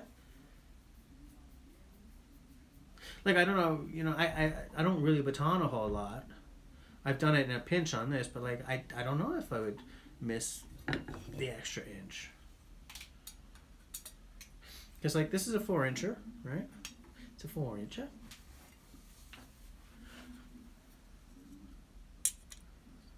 Oh, sorry. So if we took that much of the blade off, I wonder if I would miss it.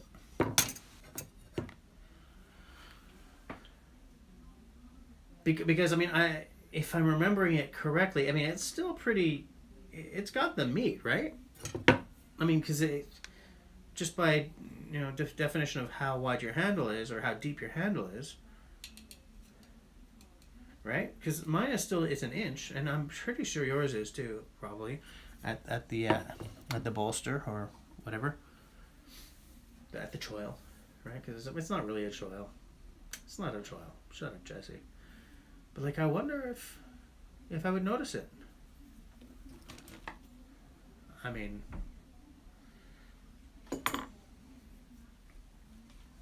like in terms of the way I deal with my knife, like I wonder if the length is as important as I think it is.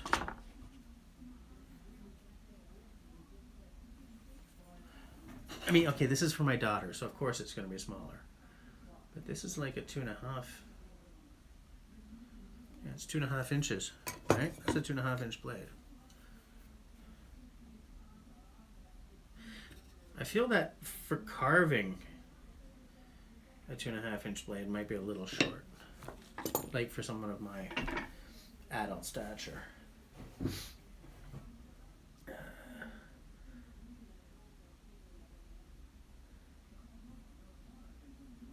Oh, you want to get the cans bowl, eh? I'm not sure what to feel about the cans bowl. It's like I bounce back and forth between that's pretty cool and that's not something I would ever use. I don't know. LT's got one Mora, a companion, and a clone. Are the clones the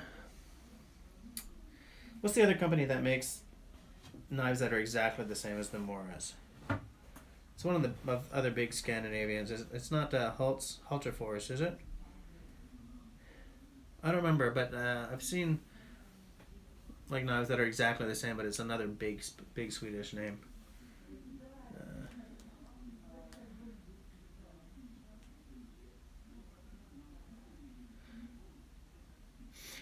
Outdoor Dauber, excuse me. The reason why, wait, hold on. Wow, I'm way behind you guys, sorry. Outdoor Dauber, you held cold crackers Garberg and it didn't blow your skirt up. The reason I wanted is to do a video on it. I've always said that my biggest problem with Moras was the rat tail tang. I like a full tang knife. And I want to see if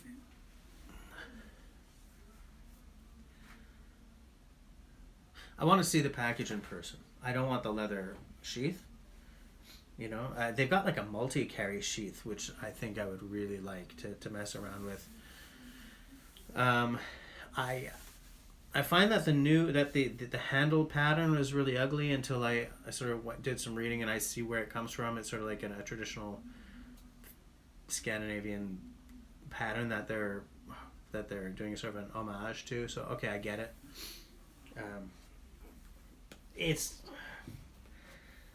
I like wooden handled knives, right? Yeah, these are not my passion. These are cool knives for the price, you know, and I'm glad to have them. And you know, like someone said, you know, I've bought these as gifts before. You know, and there's a lot of really cool stuff about these, but you know, I like wooden handled knives, you know. So like the Garberg isn't like a passion project kind of thing for me.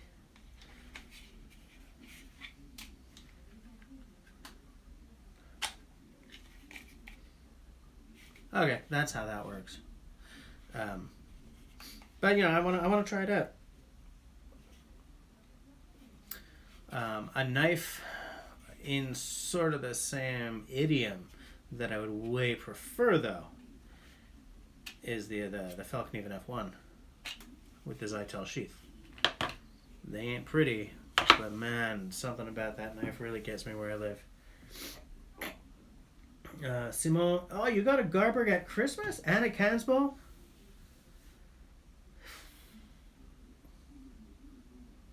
You get a lot of cool stuff, Mr. Simon.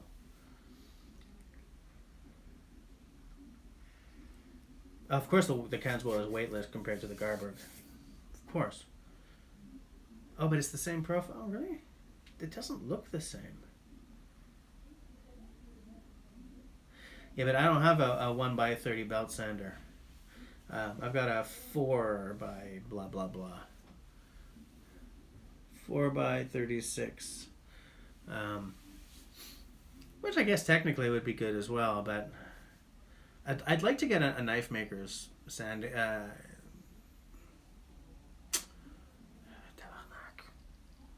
Why are the words staying away from me tonight?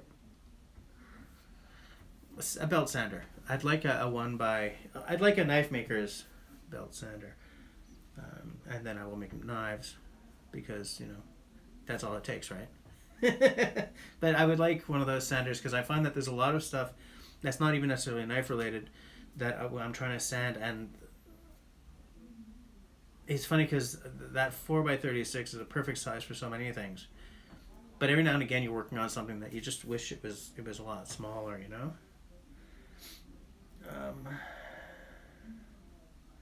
Simon Forger, oh yeah, you EDC a Canadian belt knife in the bush, yeah, we've talked about that. Yours is not the number 1 though. Is that how they Groman mark? Yeah, yours is number 4, right? Is that what the model numbers are? It's different, but it's still got the same magic. I was looking at the Forester, the Victorinox Forester. Okay. Outdoor Dauber, you want to get a Canadian belt knife, but not for EDC. Yeah, no, it wouldn't be my EDC blade either. I would probably, when I get one, maybe the Basecamp X one or something, I'm gonna do a camping trip with that as my main knife, just to see, you know. But like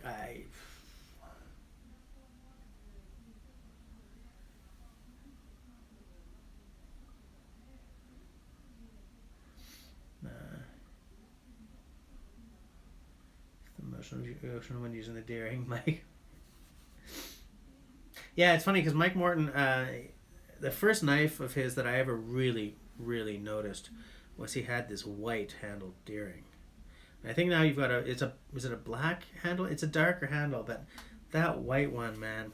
When I found out that you'd passed that one on, I was like, really? Jeez. Because I really like that one. Hold on.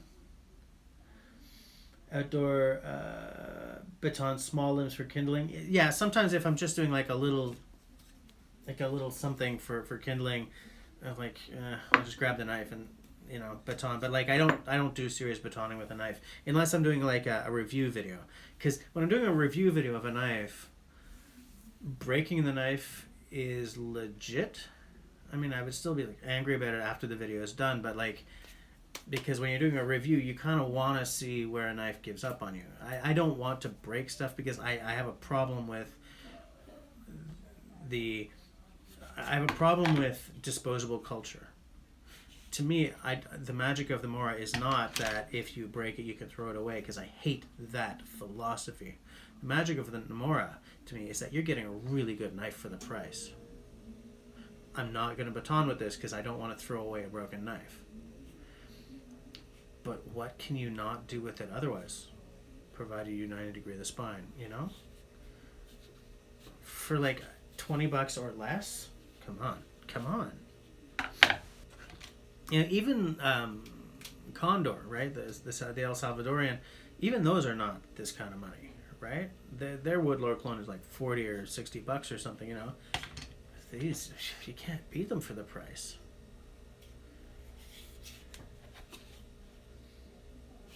I wonder why they made that tiny little blade on this robust.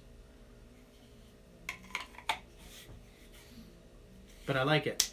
I really like that little guy. LT has the cold steel. Yes, I know you have the Canadian steel, but you want the Groman, eh? The thing is, the Groman is pretty affordable. It's around $100. So it's not like outside the realm of possibility. You know, it's not like a $400 knife. And judging by Simone's Groman, it's the right price for it.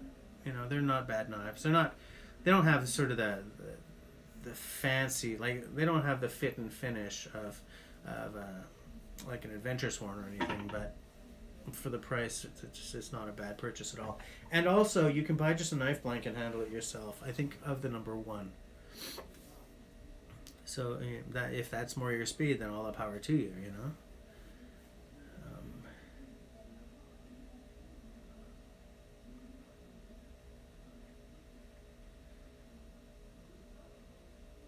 Yeah, it's Mike. You're saying you got to get the pieces down smaller to with an axe first. Yeah.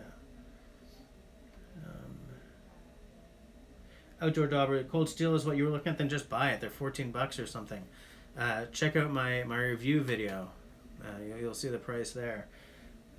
In fact, that video, that was right when I had. That was right when I started my my Amazon affiliate program, and so of course the link I put down didn't link to the American site. I'm like, fuck, really? Shit. Sorry. So I had to go and I fixed it, but it was like after the video had been up for a few days. It's like, ugh. But anyway, what's done is done.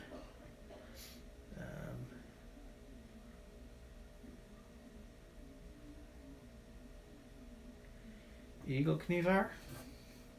LT? Eagle Knievar? What is that? Is something else I'm going to have to look up? I'm going to look that up. Oh, I'm getting behind here, guys. Hold on. Outdoor prefers full tang as well, yeah, but Moras are, yeah, that's the thing. If you're not batoning with them, they can take a lot, you know.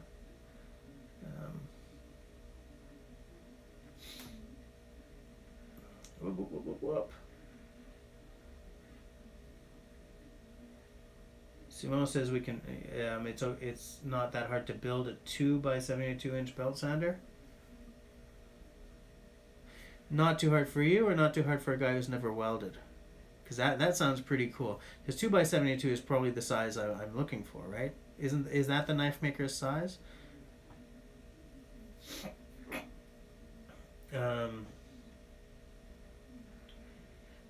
Yeah, boiler room, definitely only baton with a full tang blade. Absolutely.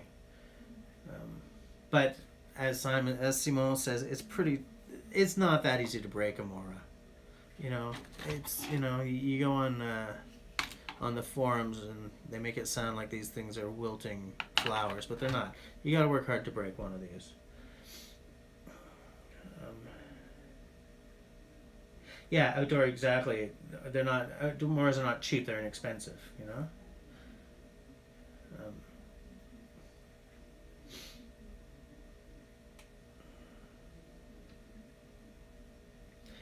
LT, Groman factory seconds are 50% off? Whew. That is the way to go. You know, if you're not a collector, then that's the way to go, because, you know? It depends when you're getting a second, right? It depends on what the secondness is. You know? Outdoors with me, he likes the blade on the robust as well, yeah.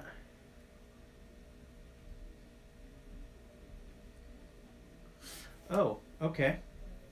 LT, the Morplum was the Eagle Knievar, okay. Yeah, outdoor. It's a real simple first impressions video of the cold steel. At the end of probably fall, I will do a full-on review of the cold steel Canadian belt knife because I'll have used it for the course of. I don't think you're a long-term viewer of mine, so but I always like to do a first impressions video, and then like a year or a season or 2 years later, I do a full-on review because I beat the crap out of whatever it is, and that's when I really know if it's worth it or not. So keep an eye out, unless for the price, buy one, you know. But I will have a full-on review later in the year.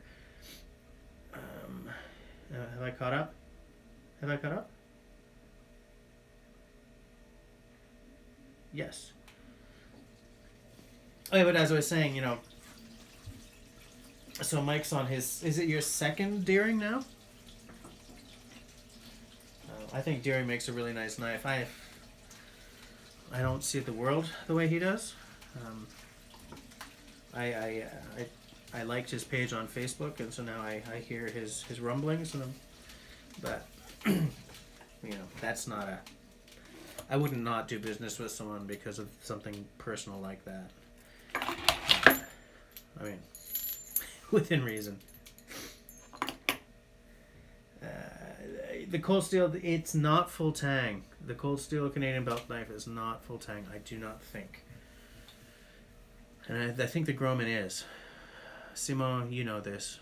Is it full? Is the Groman number 1 or number 4? Because they're the same. Is it full tang or not? I don't remember.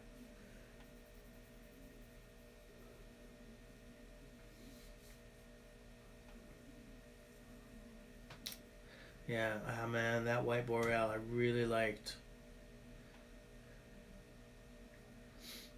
And that's the thing, Simon. You know, what I could do is borrow one for like a month and use it a lot, and then give it back or something. But yeah, for a review, I want to use it for a long time. LT, okay, so the cold steel is a rat tang, and okay.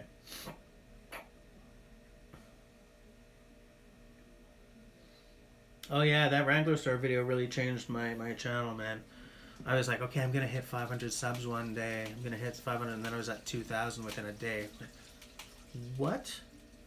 Like, I didn't realize what had happened up front, because I didn't quite get how getting a shout out from someone big like that could impact you. You know, that was a good day.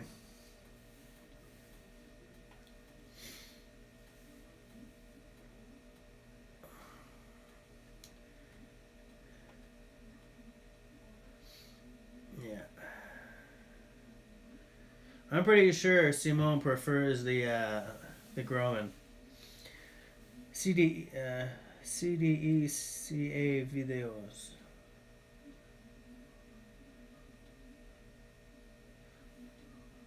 Where have I seen that name?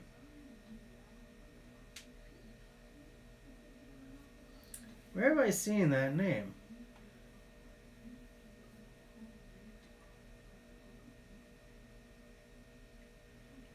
Yeah, outdoor. I like Cody as well. I think he's another guy who's my view of the world is very different from his,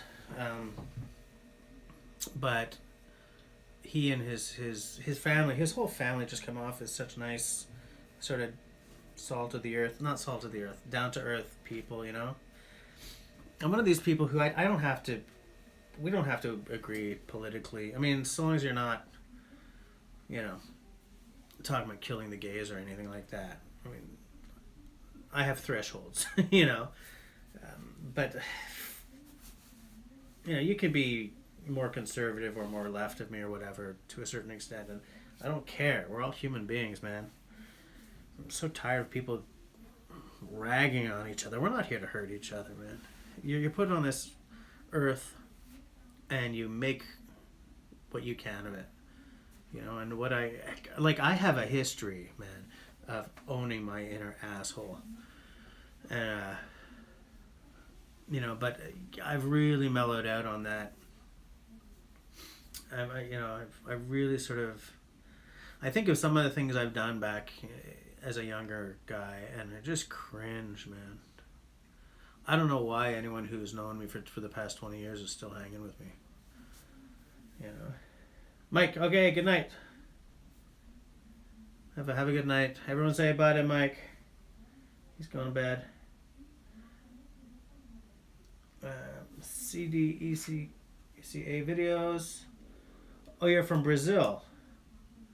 Alright, I'll check out your channel. If I'm going to understand anything. CDECA videos.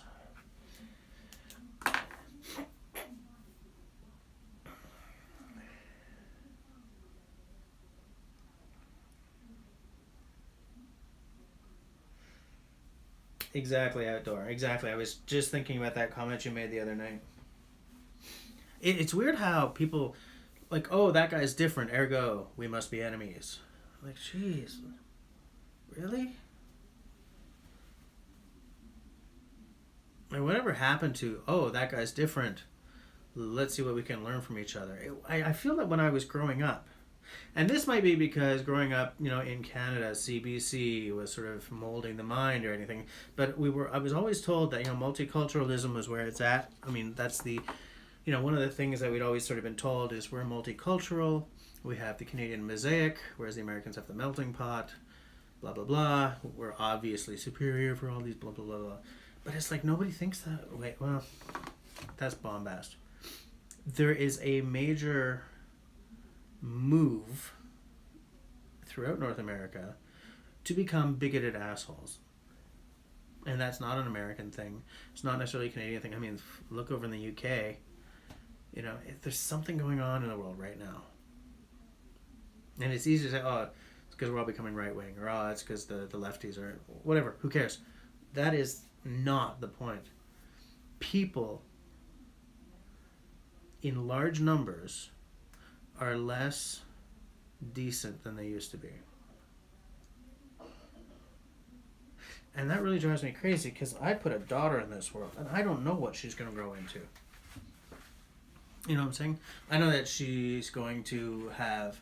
She will be able to expect a lower standard of living than we do now. She will be growing up in a world where water is commodified right up the wazoo because it's going to be rare. She's going to be growing up in a world where maybe she will one day be able to afford a house. Maybe, maybe not. Food is going to cost a lot and be rarer. Storms everywhere. I mean, we're not going to save the world at this point. I think we're too late. You know, so my whole thing is mitigating it. And not everyone buys into the, you know, Anthropocene or the, you know, human-driven climate change. Not everyone buys it. I do. You know, and I dread what that girl is growing into. But part of it is just like, man, people just aren't decent anymore. And I think we should be. I think we're here to help each other out. That's a stupid statement. We're not here to anything. But I mean, I think that while we're here, we may as well help each other out. We may as well shorten the road for the next guy over. Because you never know when you're going to be the one who needs the next guy over to shorten your road, you know?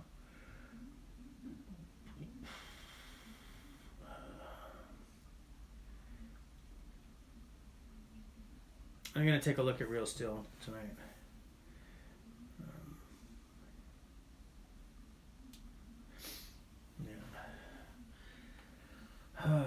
It's 10:30. I'm gonna have to go and practice for this week's Gig Fest. So I think I'm gonna let you guys go.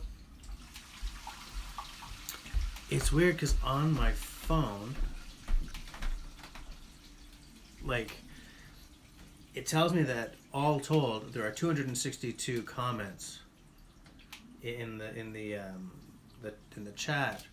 But on the phone, like, they haven't been updating since Simone's comment about the kerf needs to be a bit deeper, which is all the way up the page.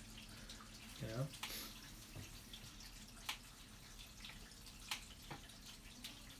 Yeah, outdoor. Yeah, that's what I'm trying to do. Trying to teach her to be real decent. So yeah, I'll see you guys later. So as I said, the chance of me getting a video out this weekend are bupkis. But I'll be back around for the next live stream, which is going to be at 9 p.m. Montreal time, which is 9 p.m. like Toronto, New York time. Excuse me, Florida time, I think. Whatever this time is always called. Eastern, is that what it is? 9 p.m. So if you guys see 1 a.m. or 7 p.m. or whatever, just you done messed up again, okay? And maybe by the next time I'll have this birch bark sheath together to show you guys. Maybe finish something I started for once. I don't know. So I'm gonna